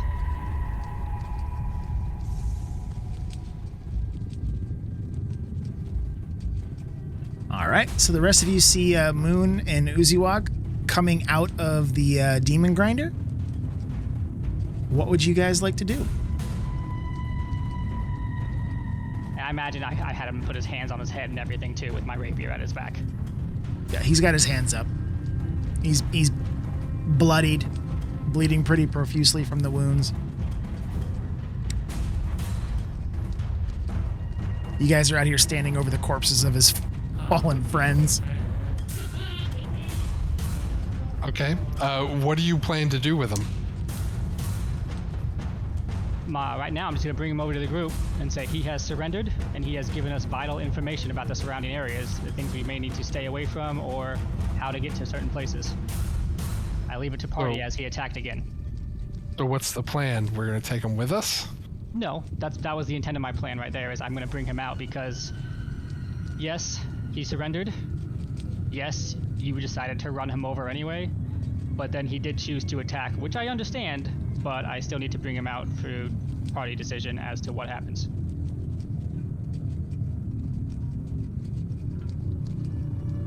Let him go. He can tell everyone else not to mess with us. I thought you were gonna say vroom vroom. Pretty fucking sure that is the thing that I said when we started this. You mean when we had them lay down their weapons and walk away? He did. That's what they're going to tell that's what they would tell everyone else. Well, the fact that we just utterly destroyed them, and they know you're fearless as to play chicken with a thing 3 times your size. I could still see that message getting across. I'm so tempted to cast a spell right now. Well, I'm just gonna say, unless anybody has objections, Just don't do banishment again. you're free to go. Just toll the dead again. I'm so tempted to cast that. You're gonna probably have to cast something stronger. He's not that hurt. But he has been hurt. Oh yeah, very much so. he's bloodied. I stabbed the bananas out of him. He's bloodied. That means he's less than 50%. I'm gonna take my rapier off his back and just see what happens. And actually, Olin says, because it's probably been, because what is it? Banishment lasts a minute? Yeah, unless you end it. But if you last it that long, the guy never comes back anyway, right? I read it right? Correct. Okay, so it's probably been over and he's not coming back. Okay. Yep. Now, is that really a bad thing for him? Because he's out of hell now. He's probably like happy. Woohoo! Well, so it all depends, right? He may have chosen to be here. That's true. He Plus, was a warlord. So yeah. He'd carved out some territory or some reputation. Yeah. So Yeah. He may be a wanted pig back where he came from. keep in mind that people Pickling. who have the curse of lycanthropy are forced to change into their form, with the phases of the moon. But here in Avernus, you're not impacted by that, so they can choose which shape they want to be in. So the fact that they're all moving around as were creatures means that they've embraced this aspect of their curse. They couldn't do this in the Forgotten Realms. No, they can't learn to control it here. No, so here they can choose which form they want to be in, yeah. and they're choosing this one. So Gotcha. I was meant talking about D&D. That's a thing they can learn to do in Pathfinder. You can control your shifting with roles involved. But Yep. yeah. But yeah, he said let him go, so I put my rapier down, and we see what the rest of the party does and what he does. so you I you yell guys at him, get the hell out of here. you guys just gonna let me go? We could put you out of your misery. He's gonna take off running.